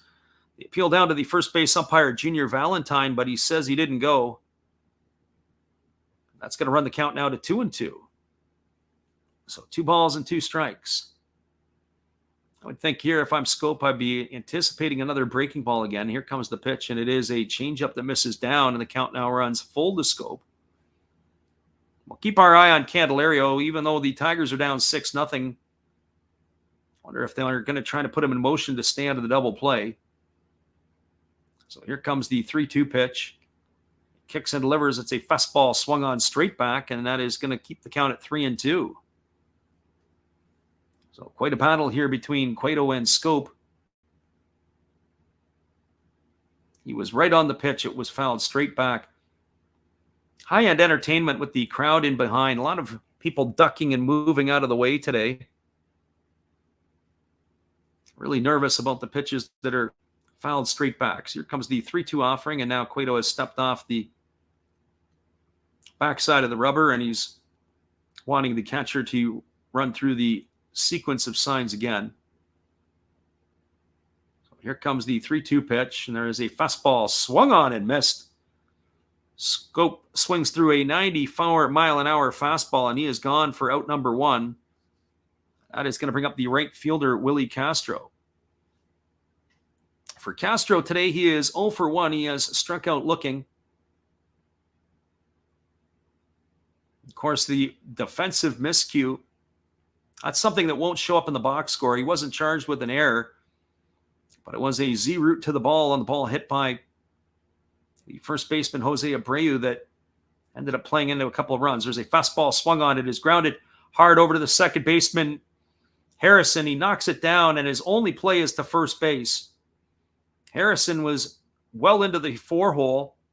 He was able to keep the ball in front of him. He kept it in front, and then he was able to get the batter runner, Castro, who was running hard all the way to first, and then he head first dove into the bag. So that's going to be a ground out 4-3. It's going to advance Candelario over to second. Now that is 2 outs here in the inning, and that's going to bring up the first baseman, Spencer Torkelson. For Torkelson today, he is 0 for 1. He grounded out to the third baseman his first time up. His average is at 194 now on the season. Cueto holds at the belt, and here comes the pitch. It's a fastball right down the middle, taken for a called strike, and the count is 0-1. If you're Torkelson, you might be wondering if that's the best pitch you're going to see the rest of this at bat. That pitch looked pretty good from Cueto. So now he's going to move to the operate on the corners. Here comes the pitch. It is a fastball on the inside corner, swung at and missed. 95 miles an hour from Cueto. The count is now 0-2 to Torkelson.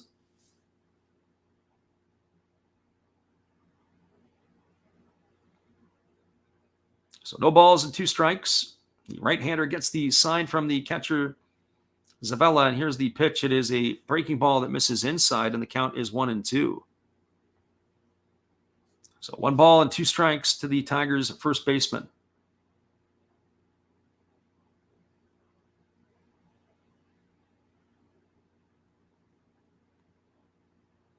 Cueto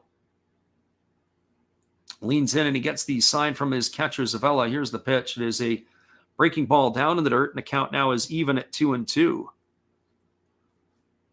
So 2 balls and 2 strikes.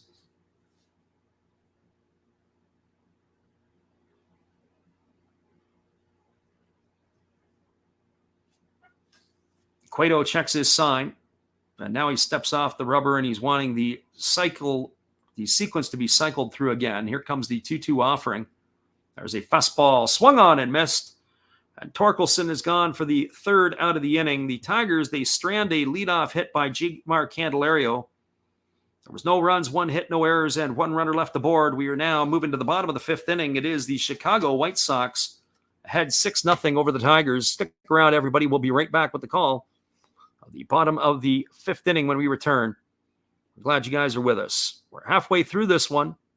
Here is our friend Steve again. Hey guys, and thank you, Freddie. Steve coming back at you. That's right, Steve Rademacher.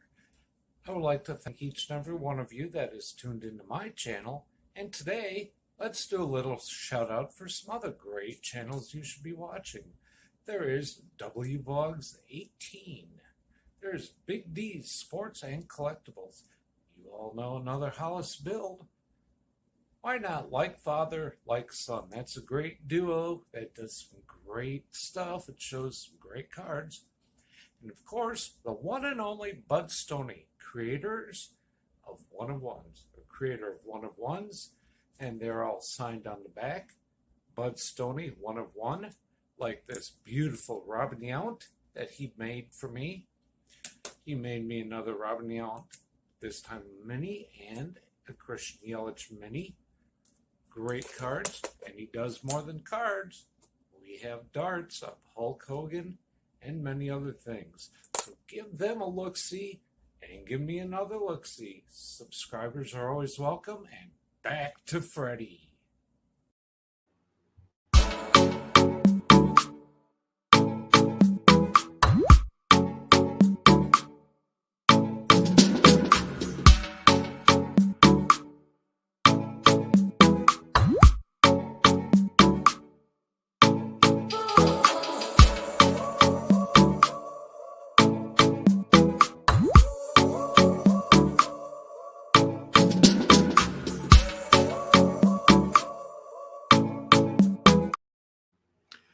Welcome back, everybody. We are moving to the bottom of the 5th inning. It is going to be the heart of the White Sox batting order, and that means Jose Abreu, Gavin Sheets, and Yohan Moncada.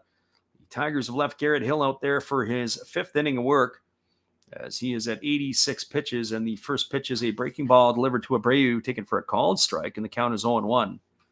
He has set down the last 6 White Sox hitters in a row. He started to find his groove after giving up the 6 runs in the first 2 innings. Hill rocks into the motion, and he kicks and delivers. There's another breaking ball that drops in for a called strike, and the count is now 0-2. So no balls and 2 strikes to Abreu. They did have a left-hander, Tyler Alexander, heating up in the bullpen back in the 4th inning. But Hill is still on the mound here in inning number 5. There's a breaking ball that misses down, and the count is 1-2. I have to say there's been some times that I'm kind of questioning some of the pitch sequencing of the right-hander Hill. We know he's not overpowering, but just some of the mixes and some of the pitch, how they're attacking the hitters here. So Hill rocks into the motion, he kicks and delivers, and it is a fastball that just misses low, and the count is now 2-2. Certainly, even the way they've attacked Abreu, the first 2 pitches were breaking balls. I would have thought that they would have maybe come back with maybe a waist fastball to change the timing of the hitter. Here comes the 2-2 offering. It's a fastball that misses off the outside corner, and the count is now full. Certainly a veteran hitter like Abreu, he is very disciplined at the plate. After you throw enough of the same pitch, he's going to be sitting on it for sure. And here comes the 3-2 offering as Hill rocks into the motion. He kicks and he delivers, and there is a fastball swung on it. It's tapped up the middle. It's fielded on the backhand by Scope. He throws to first, and Abreu is going to be retired. That's going to go as a ground out, 4-3 for out number 1 here in the 5th. That'll bring up the right fielder, Gavin Sheets. For Sheets today, he is 1 for 2. He homered his first time up. It was the 3-run variety. He also grounded back to the pitcher his last time up. So it only took some time for Hill to settle down, and that is now going to be 7 in a row retired by the Tiger right-hander.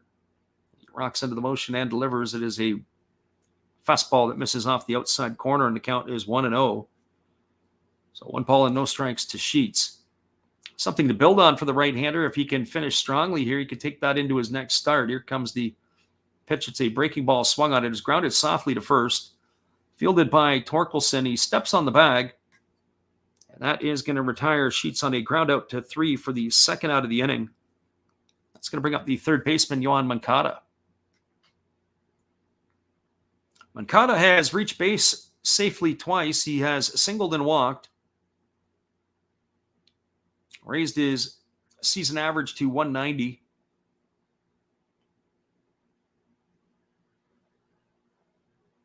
So Moncada steps to the plate.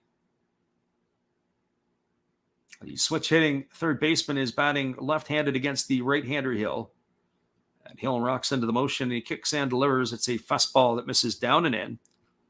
And the count is 1 ball and no strikes. That is pitch number 95 from the young right-hander.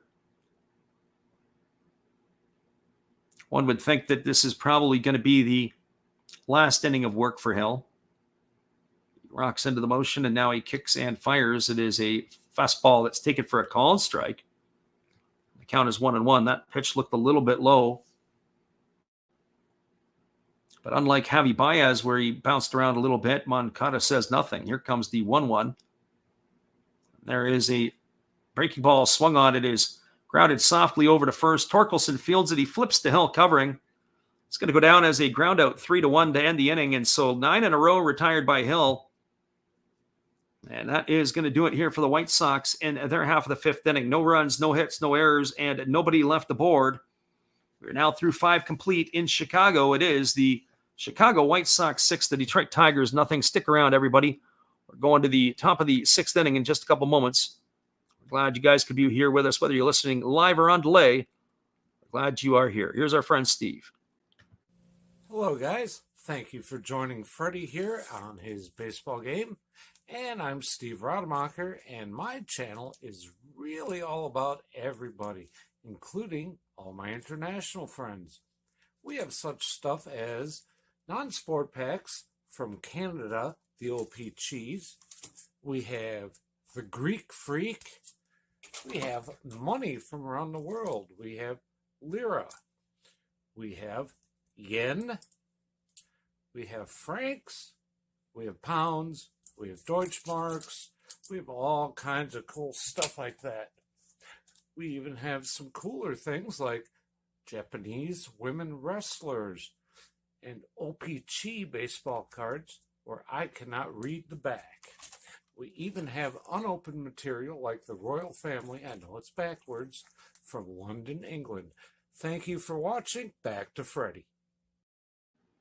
Appreciate you there, Steve, and your support of the channel. We'll be back in 30 seconds with the call of the top of the 6th inning. Hang tight, everybody. We'll be right with you.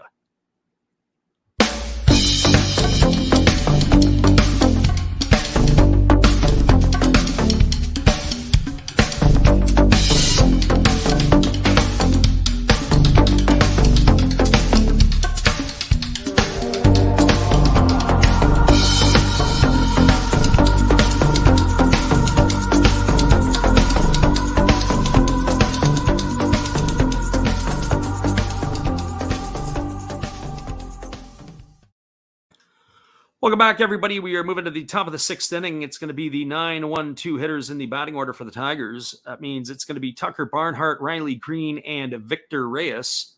And the first pitch is a breaking ball delivered to Barnhart that misses up and in for ball 1, and the count is 1-0. 4 hits on the afternoon for the Tigers, 6 for the White Sox, as Cueto delivers a breaking ball that drops in for a called strike, and the count is 1-1. Tucker Barnhart has one of those 4 hits. He is 1 for 1. He singled his first time up. Tigers have all their hits have all been for singles. And Cueto rocks into the motion, and now he delivers. It is a fastball swung on and fouled away, and the count now goes to 1-2 on Barnhart.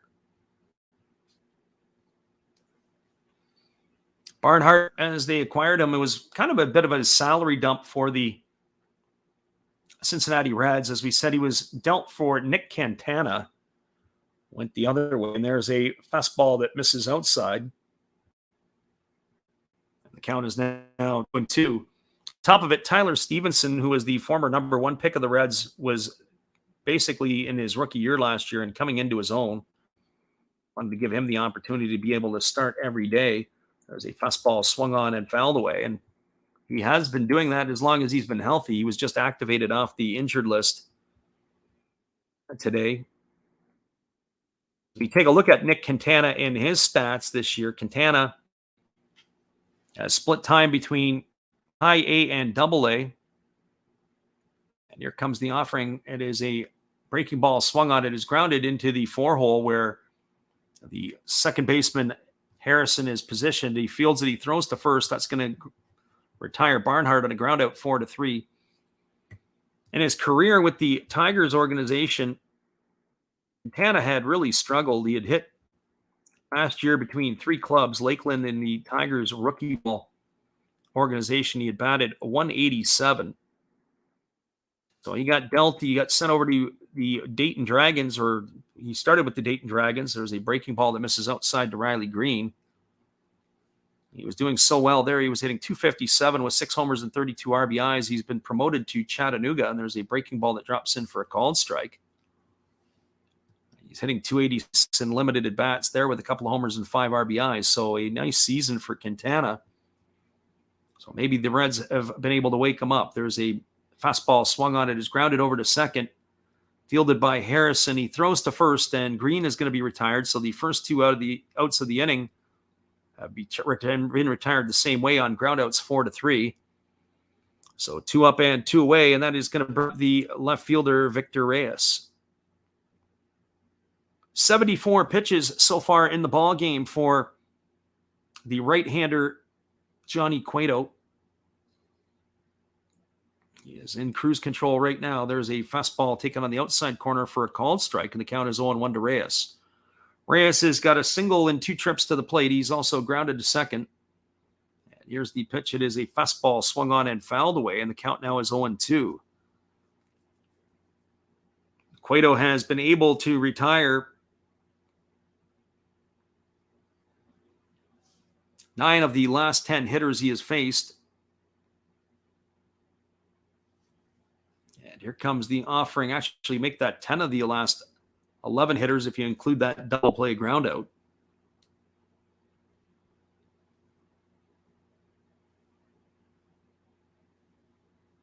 So no balls and 2 strikes.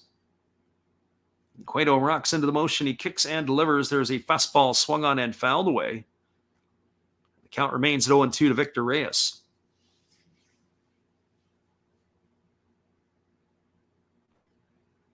Reyes waggles the bat, waiting on the offering from Cueto, who kicks, rocks, and delivers. It's a breaking ball missing down, and the count now goes to 1-2. So 1 ball and 2 strikes. The only other game going on is the St. Louis Cardinals hosting the Philadelphia Phillies. They're still locked up at 0s in the bottom of the 6th. Their games are about 20 minutes from getting underway. There's a breaking ball swung on it. It's grounded over to first. It's fielded by Abreu. He's going to take it himself. That's going to go down as a ground out to 3 for the 3rd out of the inning. And that is going to do it here for the Tigers in the top of the 6th. No runs, no hits, no errors, and nobody left aboard. We're now through 5.5. It is the White Sox 6, the Tigers nothing. Stick around, everybody. We'll be back in just a couple moments with the call at the bottom of the 6th inning. Would you like to support Last Drafts Baseball? We would appreciate it if you did. Be sure to check out our eBay page where we have baseball merchandise. We also have stuff from the Japanese League for those who listen from Japan. But we also do other sports like football and basketball as well. Don't forget, visit Last Drafts Baseball's eBay store to help support the channel. We'll be glad you did.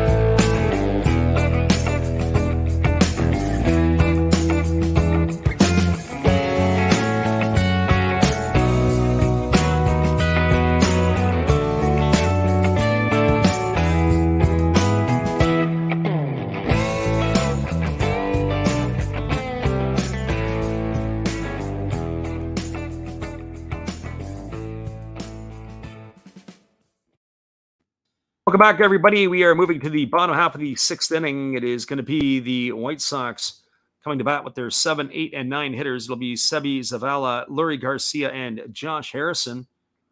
They are due up here in the inning. We are anticipating a pitching change for the Tigers. We haven't got confirmation yet. But we do believe that Garrett Hill's day is done. 97 pitches, 64 of them for strikes. But the runs were picked up in the early part of the ballgame. It is going to be Will Vest on in relief, as he is going to take over for the Tigers here in the bottom of the sixth inning. So Vest on. You get some work. We did see Tyler Alexander up in the bullpen earlier, but Vest is going to be the guy now. So Vest in to face the 7, 8, and 9s.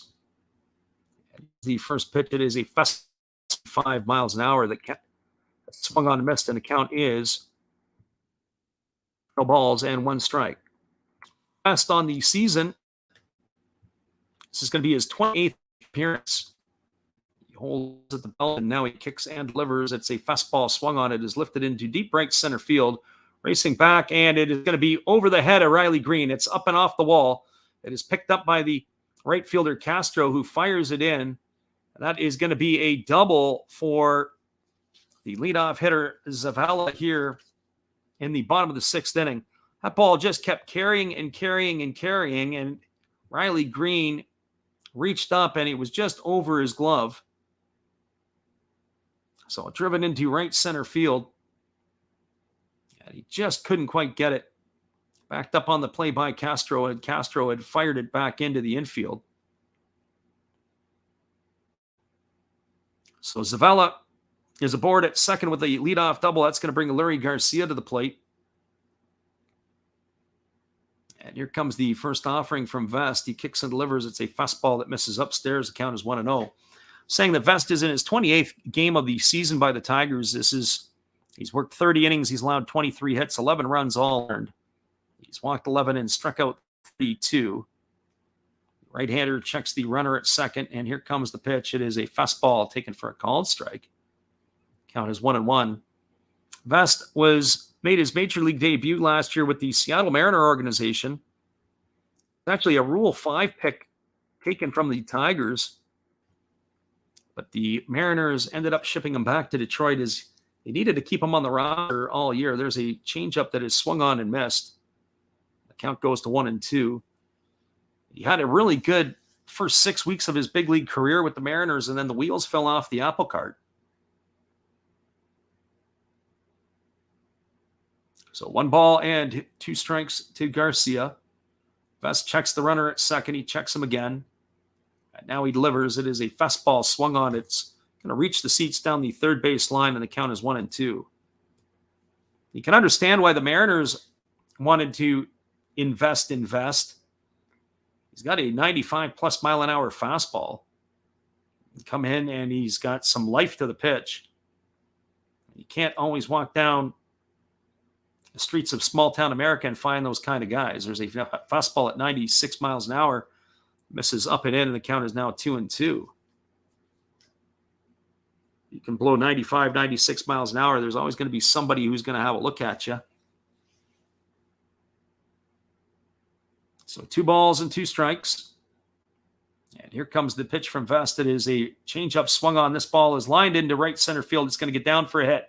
Willie Castro is going to field it. Stopping at third is Zavala. The throw comes in just over the head of the cutoff man, but it's going to keep Garcia to a single. And the White Sox now have woken back up here in the sixth inning as they've got runners on the corners and nobody out. It's going to bring up the second baseman, Josh Harrison. We appreciate you guys for being here. We got Troy in the house today. He says it's a tough game for the Tigers. Certainly the first 2 innings were tough. Steve Rademacher also in the house here. Yeah, tough afternoon for the Tigers, especially in those first 2 innings. 3-run homer allowed by Hill in the first to Sheets, and then the butchered ball in right field by the right fielder Castro that allowed a couple of more runs to cross. There's a breaking ball that misses upstairs to Josh Harrison, and the count is 1-0. Tigers are in danger here with Vest on the hill of letting this blow up a little bit further. As they've got runners on the corners and nobody out, they're threatening to add some more to this tally. And here comes the offering from Vest. It's a fastball swung on and fouled away. And the count goes even to 1-1. So 1 ball and 1 strike it is. And by the looks of it right now, as we are in the bottom of the 6th, the Tigers' 6-game winning streak is in jeopardy here. It's hard to win games when you can't score runs. And here comes the 1-1 offering. And it's a breaking ball swung on and lifted foul over on the first base side. And that's going to run the count to 1-2. The old saying, you can't win them all, but it would be sure nice to try. So 1 ball and 2 strikes to Harrison. Isabella, the runner at third. Garcia, the runner at first. There's nobody out here in the 6th inning. And Will Vest is on in relief of the starter Garrett Hill. It is 6-0 for the White Sox. He holds at the belt, and now he kicks and delivers. It is a fastball that's taken on the outside corner for a called 3rd strike. Home plate umpire Bill Welke had to hold his call, and that is going to retire Harrison. That's going to go down as a strikeout looking for out number 1, and that's going to bring the top of the order, Tim Anderson, to the plate. For Anderson, he is 1 for 3 today. He doubled and scored in the 2nd. He's also grounded to 2nd and grounded to short. He'll be a tough player to double up. So runners on the corners and 1 out. And here's the pitch to Anderson. It's a breaking ball swung on and fouled away, and the count is 0-1. So no balls and 1 strike. Anderson only hitting .240 with runners in scoring position this year. Is he more of a table setter than he is a run producer? So here comes the 0-1 offering. Holding up the belt is Vest. He delivers a fastball that just misses off the outside corner, and the count goes even to 1-1.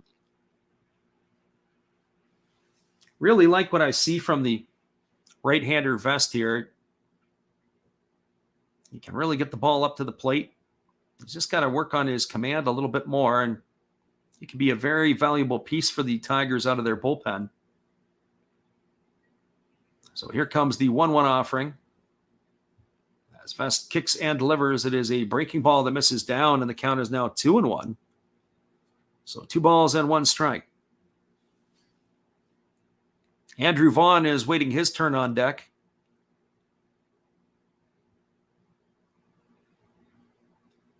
So here comes a 2 ball and 1 strike pitch to the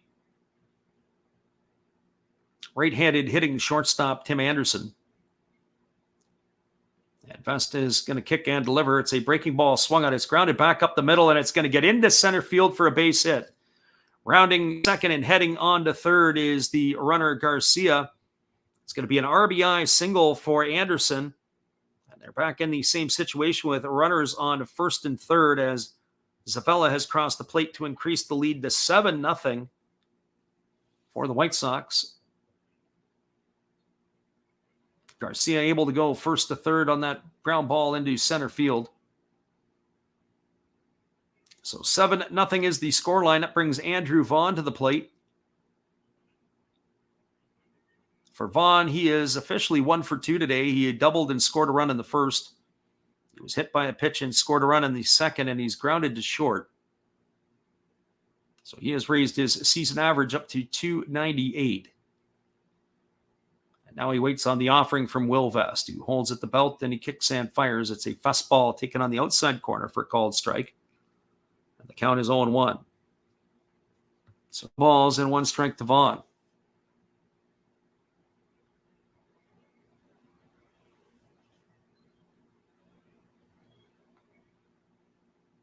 And here comes the offering from Vest.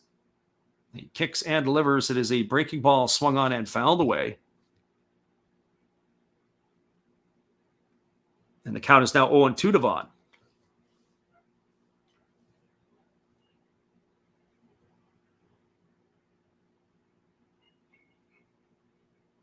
So no balls and 2 strikes.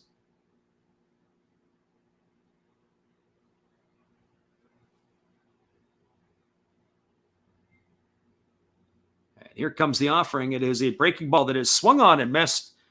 And Vaughn is down on strikes for the second out of the inning as he misses on a slider that is down and away, and that's going to bring up the center fielder, Luis Robert.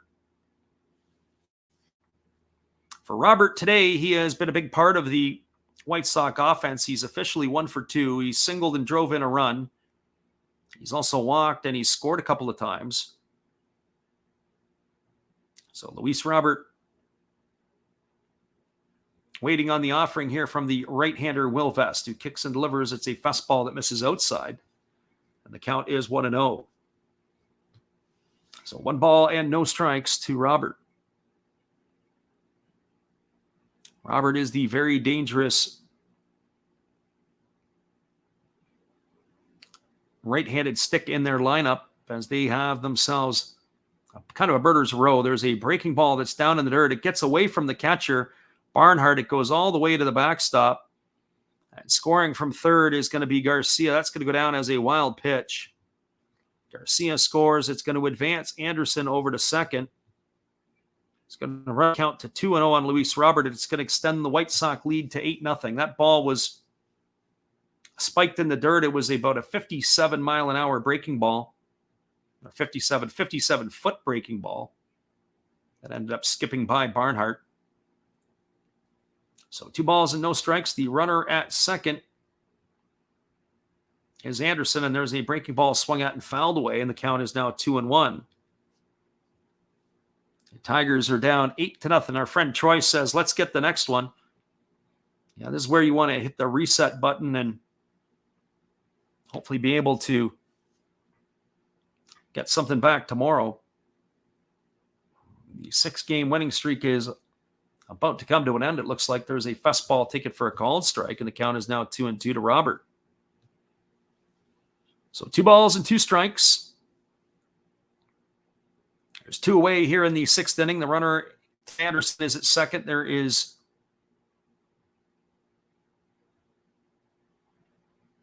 a 8-0 lead for the White Sox. There's a breaking ball swung on and missed. Robert has gone on strikes for the 3rd out of the inning. So Vest strikes out the side, but he also allows 2 runs on 3 hits. There was no errors and 1 runner left aboard. We are now through 6 complete.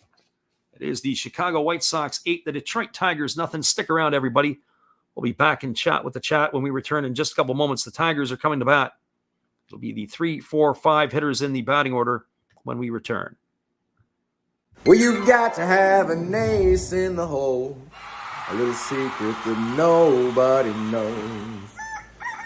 Life is a gamble, a game we all play, but you've got to save something for a rainy day. You've got to learn to play your cards right if you expect to win in life. Don't put it all on the line for just 1 roll. You've got to have an ace in the hole.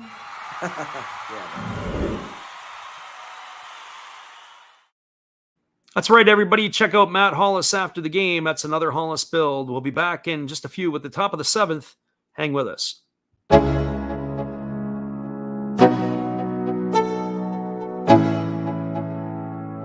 Let's go.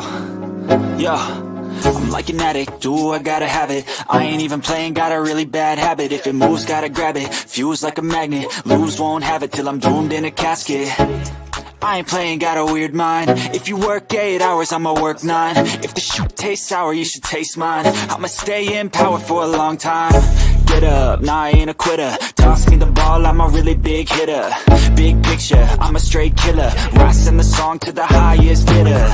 Got juice, got gas, I'ma move fast. New shoes, new tracks, like who's that? I'm new, come back, better than last. Yeah, it's a new me, never been. Welcome back, everybody. We are moving to the top of the 7th inning. It is going to be the 3, 4, and 5 hitters in the Tiger batting order. That means Javi Baez, Miguel Cabrera, and Jamar Candelario here to get the inning going. Baez today is 0 for 2. He's grounded into a double play, and he has struck out. I said before I would reserve some comments until he came back up to bat. There's a breaking ball that misses down in the way, and the count is 1-0. He let the umpire know on a breaking ball that was maybe just a little bit off the outside corner. Wasn't happy with the call. There's a fastball swung on. It is grounded over to third.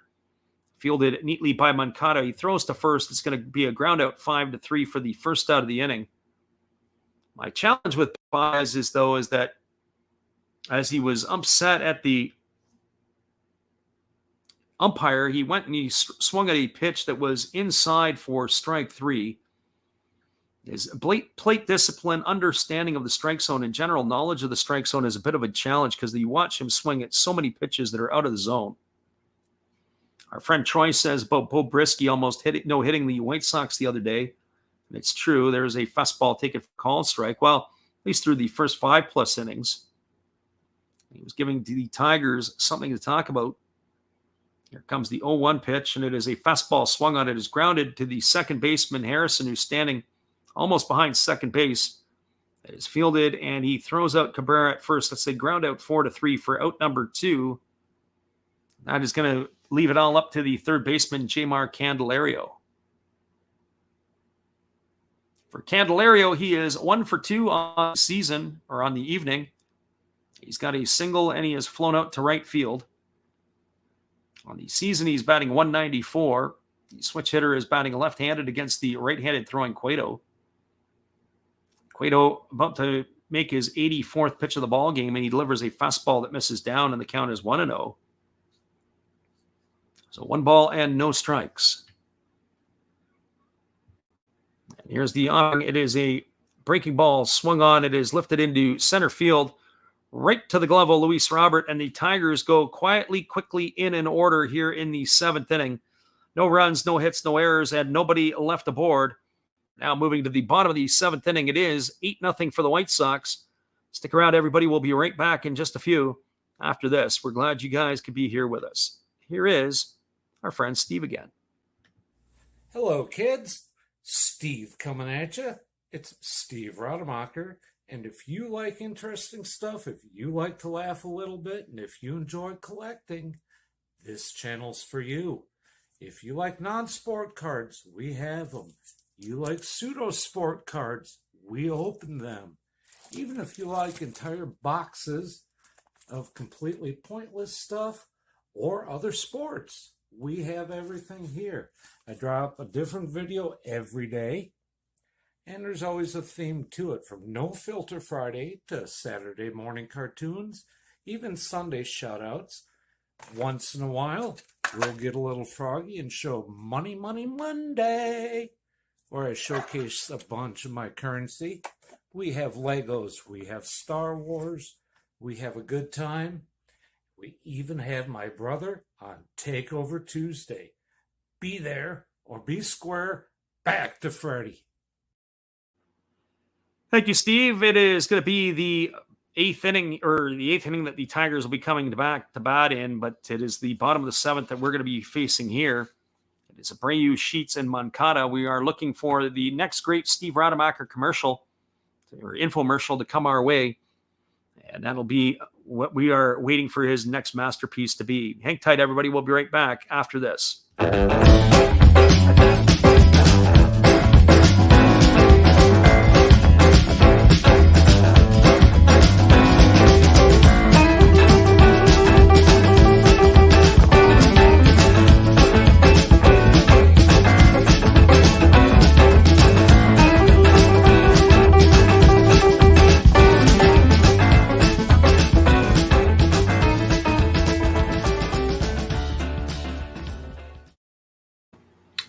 Welcome back, everybody. We are going to be getting a relief pitcher in for the Tigers. It is going to be Jason Foley. He is going to be working in his 27th game of the season. He's worked 29 innings. He's got an ERA of 3.72. He has struck out 18 and walked 8. So Foley on in relief of Will Vest, the third pitcher used by the Tigers today. And here comes the first pitch. It is a breaking ball swung on and missed by Jose Abreu, and the count is 0-1. Abreu today is 1 for 3. He's doubled home a couple of runs. He's also grounded to second and grounded to first. So Foley on in relief here of Will Vest, the third pitcher used by the Tigers this afternoon. And Here comes the offering. It is a fastball that misses down at 95 miles an hour, and the count is now 1-1. So 1 ball and 1 strike. You can see why the Tigers like Foley. He can really heat it up. He can bring it up into the mid to upper 90s. He also has a slider and some other stuff, but he's locating his pitches are the challenge. There's a fastball swung on it, is grounded through the 4-hole into right field. And Abreu has got himself a single. And that is going to bring up the right fielder, Gavin Sheets. So Gavin Sheets steps to the plate. He is 1 for 3. He's got a homer and 3 RBIs. He's also grounded back to the pitcher and grounded out to first base. So Abreu with the leadoff single. The hit parade continues for the White Sox today. That's their 10th base hit of the ball game. And so Sheets steps to the plate, ready for the first offering from Foley. As Foley comes set, and now he kicks and delivers. It's a fastball at 96 that just misses outside. Seemed to have caught Tucker Barnhart by surprise. They may not be on the same page here. Barnhart is pushing the buttons, and here comes the offering now from Foley, who kicks and delivers. It's a fastball that misses outside, and the count is now 2-0. So 2 balls and no strikes to Gavin Sheets.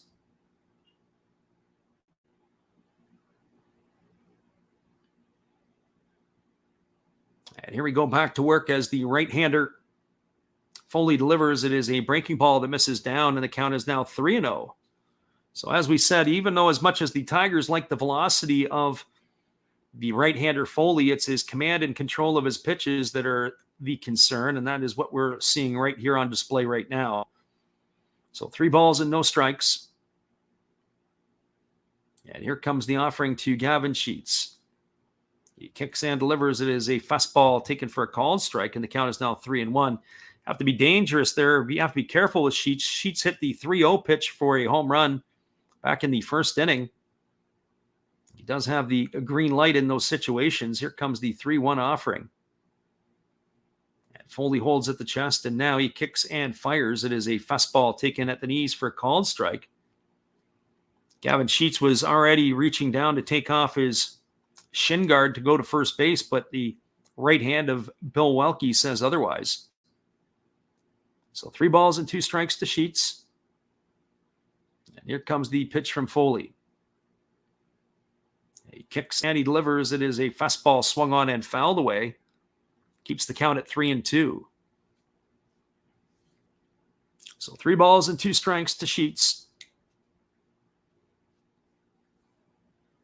The right-hander gets himself a new baseball. He reaches down and grabs the rosin bag, and now he's ready to face the right fielder Sheets. Here comes the 3-2 pitch. And he kicks and fires. It is a changeup that is swung on. It is hit into left field for a base hit. Moving over to get it is Victor Reyes. He fields it. He throws it back in. So Sheets is aboard with a single. Stopping at second base is Jose Abreu, and that's going to put runners at first and second with nobody out here in the 7th inning. The White Sox are threatening again, looking for more, as that brings up the third baseman, Yoan Moncada. For Moncada, he is 1 for 2 today. He singled in the first. He walked and he grounded out to the first baseman. So 1 for 2 and a walk today, as he's been on base twice. His average has been raised to 189 on the season.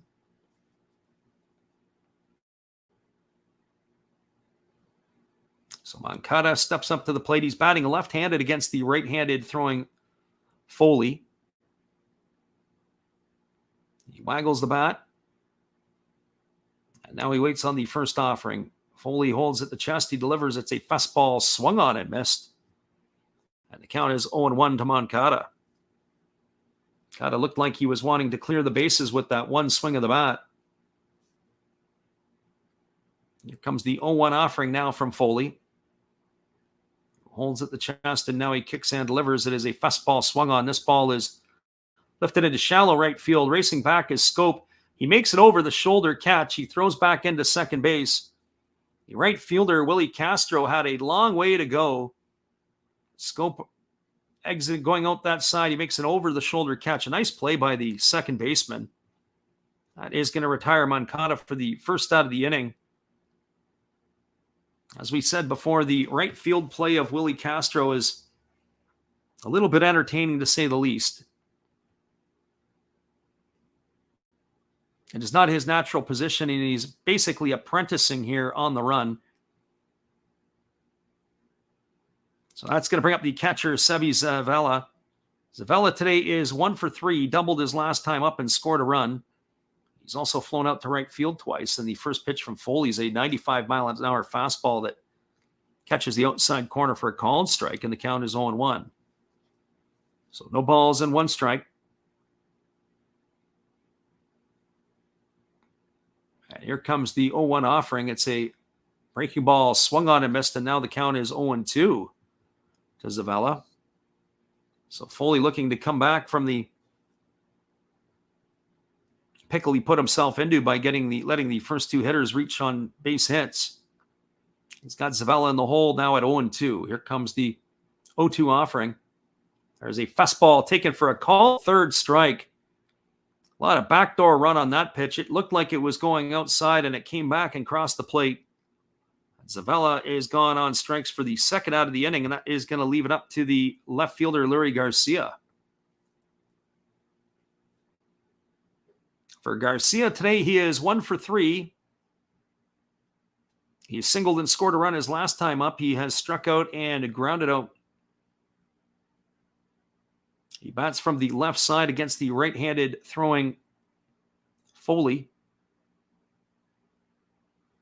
And Foley comes set at the chest, and now he kicks and delivers. It is a fastball that misses down for ball 1, and the count is 1-0.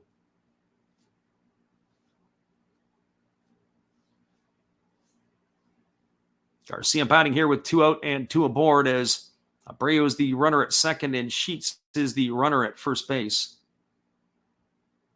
And here comes the 1-0 offering. It is a fastball swung on and fouled away. The count is now 1-1. So 1 ball and 1 strike to Garcia. Foley gets a new baseball, and he's ready to go back to work. This is going to be the 18th pitch of the inning for Foley. He kicks and he fires. It is a fastball that misses down, and the count is now 2-1. Garcia, with the base hit his last time up, has brought his average up to over 200 now on the season. He's hitting 201.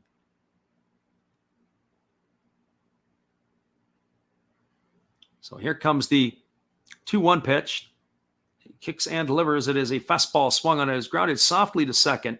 Scope gets it. He throws it over to the shortstop Baez covering.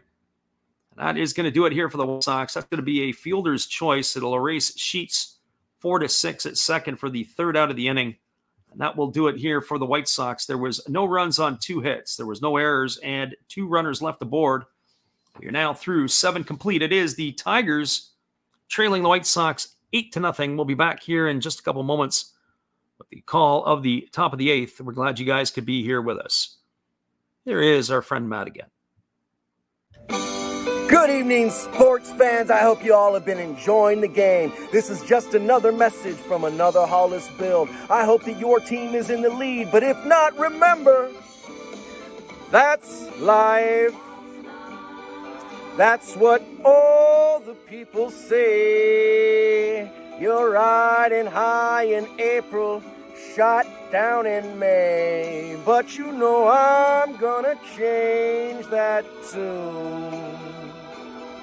When I'm back on top in June.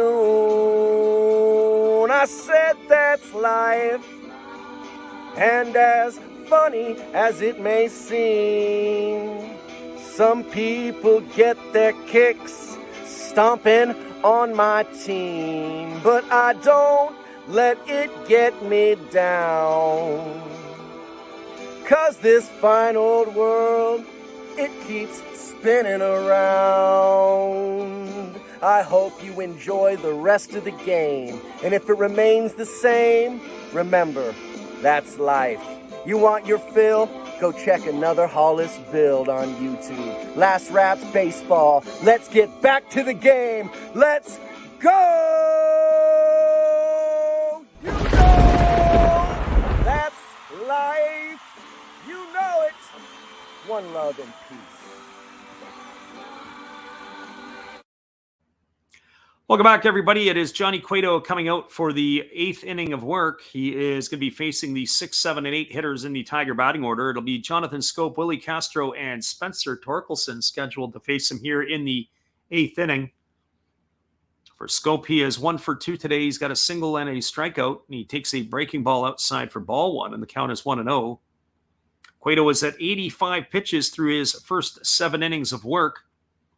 He's getting the nod to come back out for inning number 8, and there is a changeup swung on and missed, and the count now goes to 1-1 on Schoop. Schoop has been a busy guy today defensively for the Tigers. He's been involved with a number of putouts. There is a fastball swung on and fouled away, and the count is now 1-2. He made a very nice over-the-shoulder catch in the last inning. And so here comes the offering from Cueto, who kicks and delivers. It's a breaking ball that misses inside, and the count now goes to 2-2 on Schoop. Schoop has played much better lately for the Tigers, both defensively as well as offensively. He's raised his average to 212 on the season. Through today's game, there was quite a while that he was heading in the almost the 150 range. And there's a fastball swung on and fouled away. The count remains at 1-2. He has been a pretty productive hitter for the Tigers over the last couple of seasons. He was signed as a free agent before the 2020 season from the Minnesota Twins. At 278 both of the last 2 years. There is a fastball swung on. It is grounded foul down the third base line. The ball boy coming out of his chair to have to make the play falls down and face plants. I don't think he wants to see that on the highlight reel. So 2 balls and 2 strikes it is. And there is a breaking ball swung on. It is lifted into center field. Drifting back on it is the center fielder, Luis Robert. He makes the catch. And that is going to put away Jonathan Schoop for the first out of the inning. So 1 up and 1 away, and that'll bring up right fielder Willie Castro.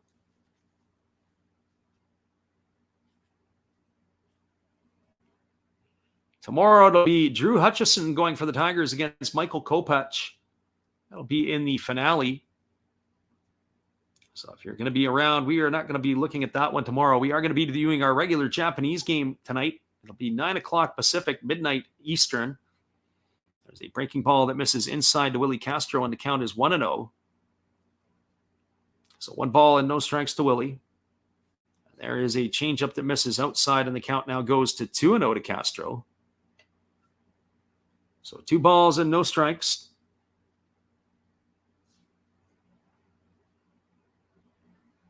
And here comes the pitch. It is a fastball swung on and fouled away, and the count is now 2-1.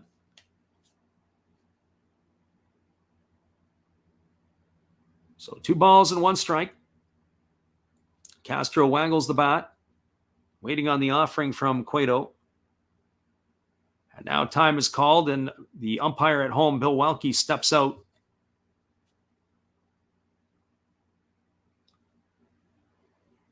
Here comes the offering now from Cueto. It's a fastball that just misses a little bit low. That runs the count to 3-1. There is action in the White Sox bullpen. Jose Ruiz is up and throwing. So here comes the 3-1 offering now to Castro. And Cueto rocks into the motion, and he kicks and delivers. It is a changeup swung on and missed, and the count now goes to 3-2. So 3 balls and 2 strikes. Tomorrow we're going to do a double dip as well. We're going to do the Braves and the Nationals in the morning, and then we'll do the Sunday nighter with the Red Sox and the Yankees. There's a breaking ball swung on. It is grounded fair down the first base line. It is fielded by Abreu. He takes it and steps on the bag, and Castro is gone on a ground out to 3 for out number 2. Something I didn't like there about Willie Castro is that he didn't run that all the way out to the bag. You always teach young players to, whether they are out, unless it's a screaming line drive, you always run and at least touch the base. Well, he peeled out just before the 45-foot stripe. And here comes the first offering from Cueto. It's a breaking ball that misses outside to Spencer Torkelson for ball 1, and the count is 1-0. It's all about attitude and effort, and you control both of those things. So even if you're not happy with the fact that you've hit a crummy ground ball, you got to be able to run it out. And there's a fastball swung on. This ball is belted into left field. It's into the corner. Torkelson is rounding first. He's heading into second. He's going to reach there safely with a stand-up 2-out double as Torkelson collects his first hit of the ball game. That is going to be number 5 for the Tigers. First extra base hit today by Detroit. And that is now going to bring up the switch hitting catcher, Tucker Barnhart. One would have to think that was pitch number 100 by Cueto, that he's probably going to get the opportunity to finish this half inning to Barnhart right here. If he can't get Barnhart, then we will probably go to the bullpen. There's a first pitch changeup swung on it, is popped up into left field. Camping out underneath it and battling the sun is the left fielder Garcia, but he makes the catch. And that is going to do it here in the 8th inning for the Tigers. So there was no runs in the inning. They strand the runner on the double by Spencer Torkelson. There were no errors, and we are now through 7.5 innings in Chicago. It is the White Sox 8, the Tigers nothing. Stick around, everybody. We'll be back with the call at the bottom of the 8th inning when we return after this. Glad you guys are with us. Hey everybody, thanks for checking out the game and Last Raps Baseball. This is Dave, Zero Thought Sports Cards. If you like pack openings, baseball, all that good stuff, check us out. Drop a comment on our channel this month to win a mystery pack of cards. All you gotta do is say Last Rap sent you to be entered. And we'll drop a video later on this month announcing the winner. Enjoy the game. Appreciate you there, Dave, and your support of our channel, and we support Dave. Go sure and be sure to check out the Game Changer Lounge at Zero Fox Sports. Let them know Last Raps Baseball sent you. We'll be back in just a moment to call the bottom of the 8th inning. Hang tight, everybody.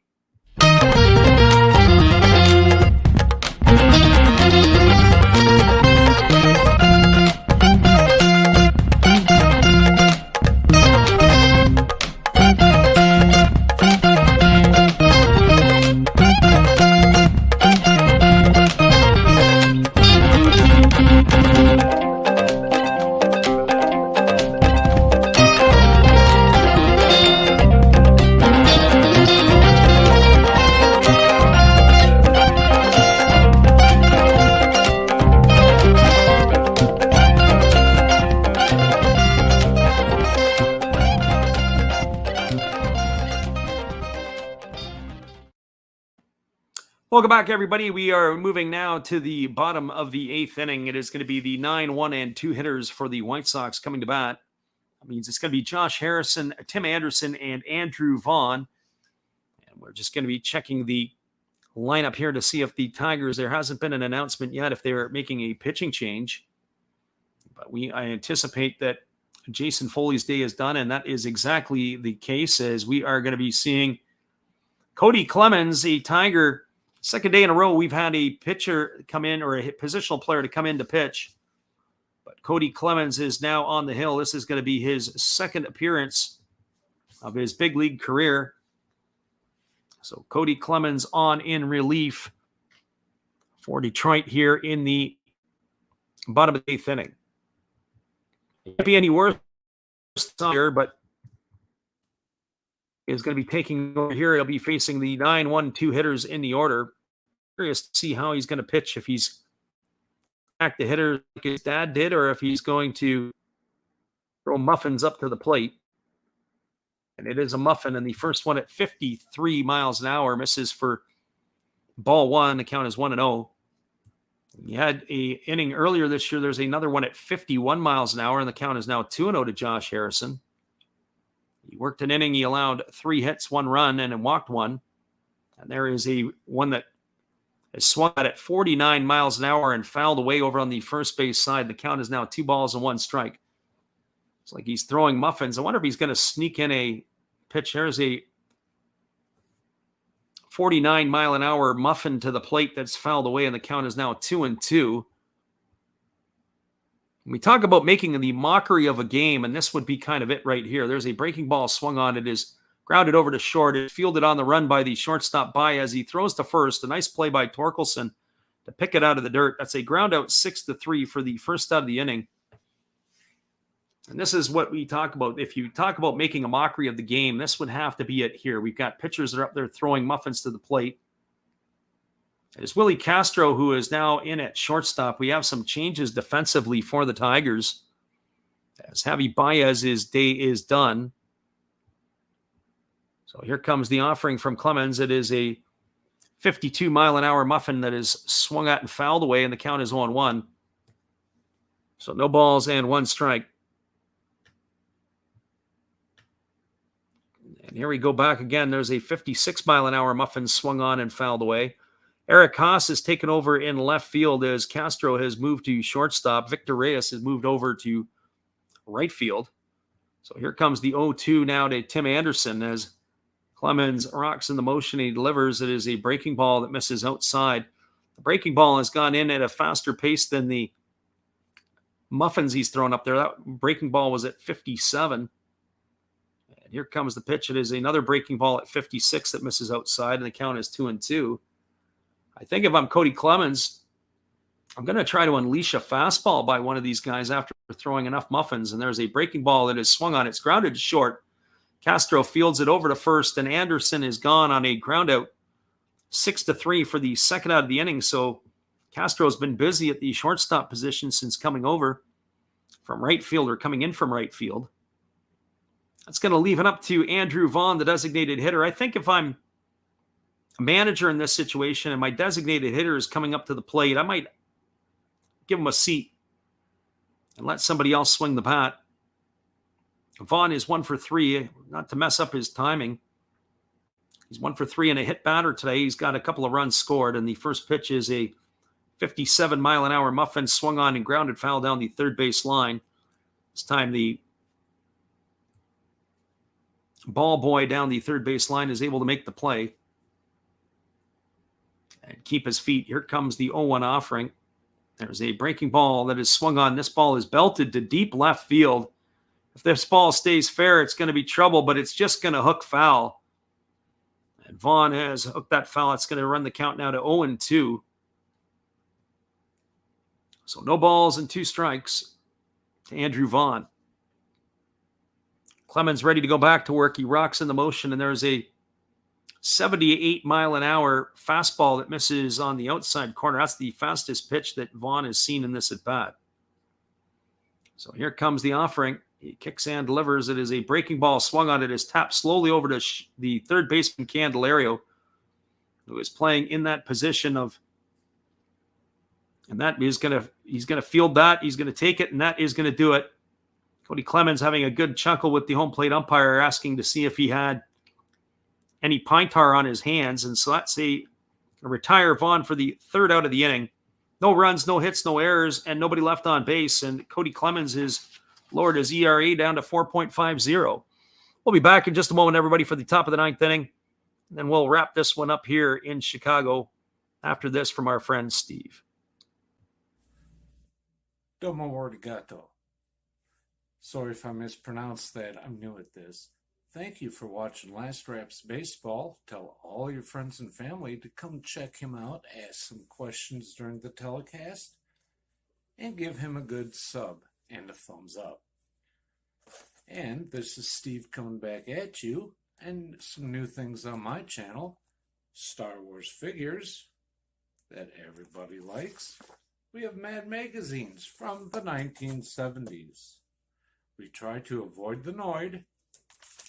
And for your pleasure, once in a while, we can open up Michael Jackson if you want, the cards. We have Elvis. We have Sadahar O. We love everything that is everything, so we even have the Beatles fighting with lightsabers. Look at that, John and George. Once in a while, we'll even have my brother take over my channel on a Tuesday. So once again, everybody tell your friends, come see Freddie at Last Raps Baseball. And right now, I'm going to kick it right back to you, Freddie. Appreciate you there, Steve, and your support of the channel. And we are going to the top of the ninth inning. It'll be the top of the order coming up for the Tigers. Scheduled to bat, it'll be Riley Green, Victor Reyes, and Eric Haas. So the 1, 2, and 3 hitters in the batting order. And they are going to be, we're anticipating that they're going to be facing a reliever, and they are. Johnny Cueto's day is done. And so we have the right-hander Ruiz entering the ball game, as he is taking over here for Johnny Cueto. He's just completed his warm-up tosses. So Jose Ruiz in the ball game. He's worked in 34 games, 32 and a third innings. He's got an ERA of 3.9. He has struck out 38 and walked 21. So he is taking on in relief over here. So Ruiz is ready to go and face the left-handed hitting Riley Green. For Green today, he is 0 for 3. He is grounded out to second. He's bounced into a double play, and he has flown out or popped out to the third baseman. First pitch is a fastball at 97 that just misses off the outside corner for ball one. Count is 1-0. White Sox have out-hit the Tigers 11-5 today. It was the big 6 runs in the first 2 innings that did the damage. The 3-run homer off the bat of Gavin Sheets that put the White Sox up 3-0. So here comes the 1-0 pitch. It is a fastball swung on and missed, and the count goes to 1-1 on Riley Green. After this one is done, we'll do a little recap, a look around the out of town on the scoreboard, and we'll call this one and put this one to rest. Here's the 1-1 offering. It's a fastball swung on and missed. Count now goes to 1-2 on Riley Green. Ruiz has come in and thrown nothing but strikes. So here comes the 1-2 pitch. It is a fastball swung on and fouled away. That keeps the count at 1-2.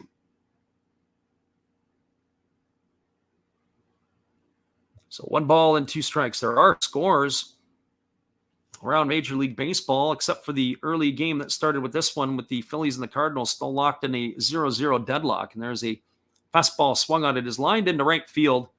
It's going to be a base hit for Riley Green. He's going to be aboard with a leadoff single here in the 9th.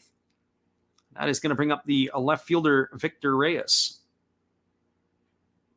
For Reyes today, he's had one of the 3 Tiger hits. He singled back in the first inning. He's also grounded to second and grounded to first. Those were all off of Johnny Cueto. So Reyes comes to bat. And here's the first offering from Ruiz. It's a breaking ball that misses down and in, and the count is 1-0. So 1 ball and no strikes to Victor Reyes. He is 1 for 6 now in the series. As he bats from the left side against the right-handed throwing Ruiz, he takes a fastball for a called strike, and the count goes even to 1-1. So 1 ball and 1 strike to Reyes.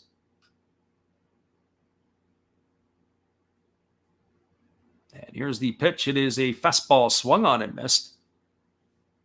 And now the count goes to 1-2 to Victor Reyes. They are not holding Green, the runner at first base, as Abreu is in behind him. And here comes the pitch. It is a fastball swung on. It's lifted foul down the third base line. Moving over is the third baseman, Moncada. And he lays out across the tarp, and he's able to hang on for the out. And that is going to keep the runner Green at first base that thought that maybe Green might be tagging. But Reyes ends up laying right across the tarp to make the catch. Beautiful play by the third baseman. He gets a round of applause for that one. There were a lot of people in the front row that almost had a bird's eye view of Yoan Moncada.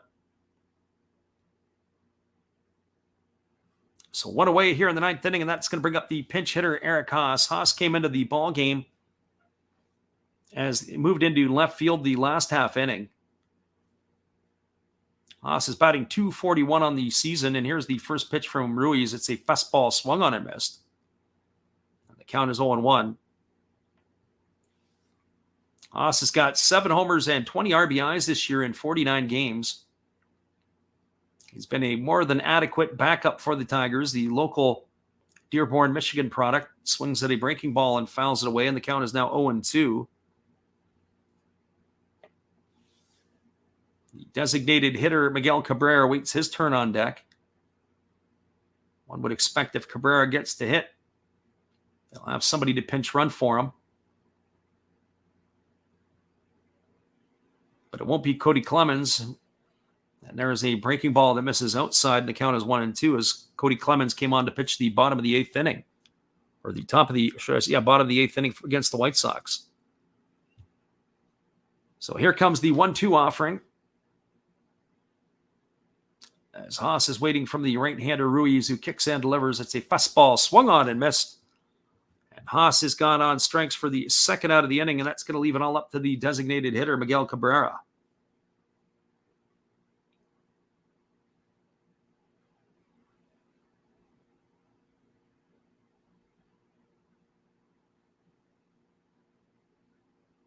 So for Cabrera today, he is officially 0 for 3. He has struck out. He's grounded to short and grounded to second.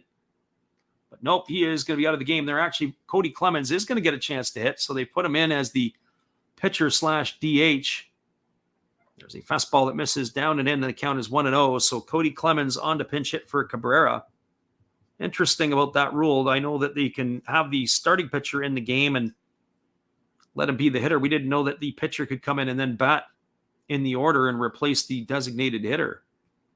Here comes the pitch. It is a fastball swung on and fouled away, and the count now goes even to 1-1 on Clemens. Clemens is getting the nod here, as we say, in the 9th inning with 2 swing the bat. He is 9 for 52 in his Tiger debut. He's got 3 homers to go with 8 runs batted in. Here comes the pitch. It is a fastball swung on. It is lifted into straightaway center field. Racing back on it and on the warning track and bringing it in at the deepest part of the ballpark is Luis Robert. And that is going to do it here for the Detroit Tigers in their half of the 9th inning. There was no runs on 1 hit. There was no errors and nobody left. A shutout for the White Sox. Your final score from the Windy City, it was the Chicago White Sox 8, the Detroit Tigers nothing. We'll be back in just a couple moments to wrap this one up, everybody. We appreciate you once again for being here. Hey, everybody. Thanks for checking out the game. And Last Raps Baseball. This is Dave's Zero Thought Sports Card. If you like pack openings, baseball, all that good stuff, check us out. Drop a comment on our channel this month to win a mystery pack of cards. All you gotta do is say Last Rap sent you to be entered. And we'll drop a video later on this month announcing the winner. Enjoy the game. Appreciate you there, Dave, and your support of our channel. In turn, we like to support Dave as well. Be sure to check out the Game Changer Lounge at Zero Fox Sports. We'll be back with him a little bit later, but we got this is the only game that is a final around the big leagues. As the White Sox knocked off the Tigers, we'll give you the out-of-town scoreboard. It is after 8 innings, it is 0-0 between the Phillies and the Cardinals. That was the only other game that started around our time. All the other games that were starts at 4 o'clock or around 4 o'clock Eastern. The Angels and the Orioles are locked at zeros. That's after the 2nd inning. The Rangers have a 3-0 lead on the Twins. That's through 2 innings as well. At the top of the 3rd, the Astros have a 2-0 lead on the Athletics. Bottom of the 2nd inning, it is the Diamondbacks 3-1 over the Rockies. The top of the 2nd, the Guardians have a 6-0 lead on the Royals. They got 2 in the 1st and 4 more in the 2nd. Royals are coming to bat in the bottom of the 2nd inning. The Rays and the Reds are locked at 0. That's in the bottom of the 2nd. Braves have jumped out to a 2-0 lead against the Washington Nationals with 2 runs in the 1st inning. The Mets and the Marlins are locked at zeros, and the Brewers have a 1-0 lead over the Pittsburgh Pirates. That is through 2 innings in Milwaukee. Again, your final score in the Windy City, 8-0 for the White Sox. For the White Sox today, All the damage came early and often against the starter for Detroit. With 1 out in the first inning, Andrew Vaughn doubled. Luis Robert walked, then Jose Abreu popped out. Then Gavin Sheets hit a 3-run homer to the opposite field in left center field to put the White Sox up 3-0. In the second inning, all with 2 out, Tim Anderson doubled. Andrew Vaughn was hit by a pitch. Luis Robert then singled home Tim Anderson, and Jose Abreu then doubled home Vaughn and Robert, and that increased the score to 6-0. That was where the score stood until the 6th inning when the Tigers went to the bullpen. Will Vest came in. He allowed a double and a single to begin the innings to Zavala and Garcia. He then retired Josh Harrison by strikeout. But then Tim Anderson singled, and that brought home the first run of the inning, which was Zavala. Then a wild pitch brought home Lurie Garcia. And that ended up where we brought the score to 8-0, and that's where it finished. Your final score was the Chicago White Sox 8, the Detroit Tigers 0. Once again, everybody, we appreciate you all for stopping in, whether you listen live or on delay. We'll be back again later tonight for our NPB action. That's going to be at 9 o'clock Pacific or midnight Eastern. Hopefully you guys can make it in. Once again, you've watched another Last Drafts Baseball video production. We hope you all have a great day. Come on back and see us again later. We'll do it all over again. Have a great day, everybody.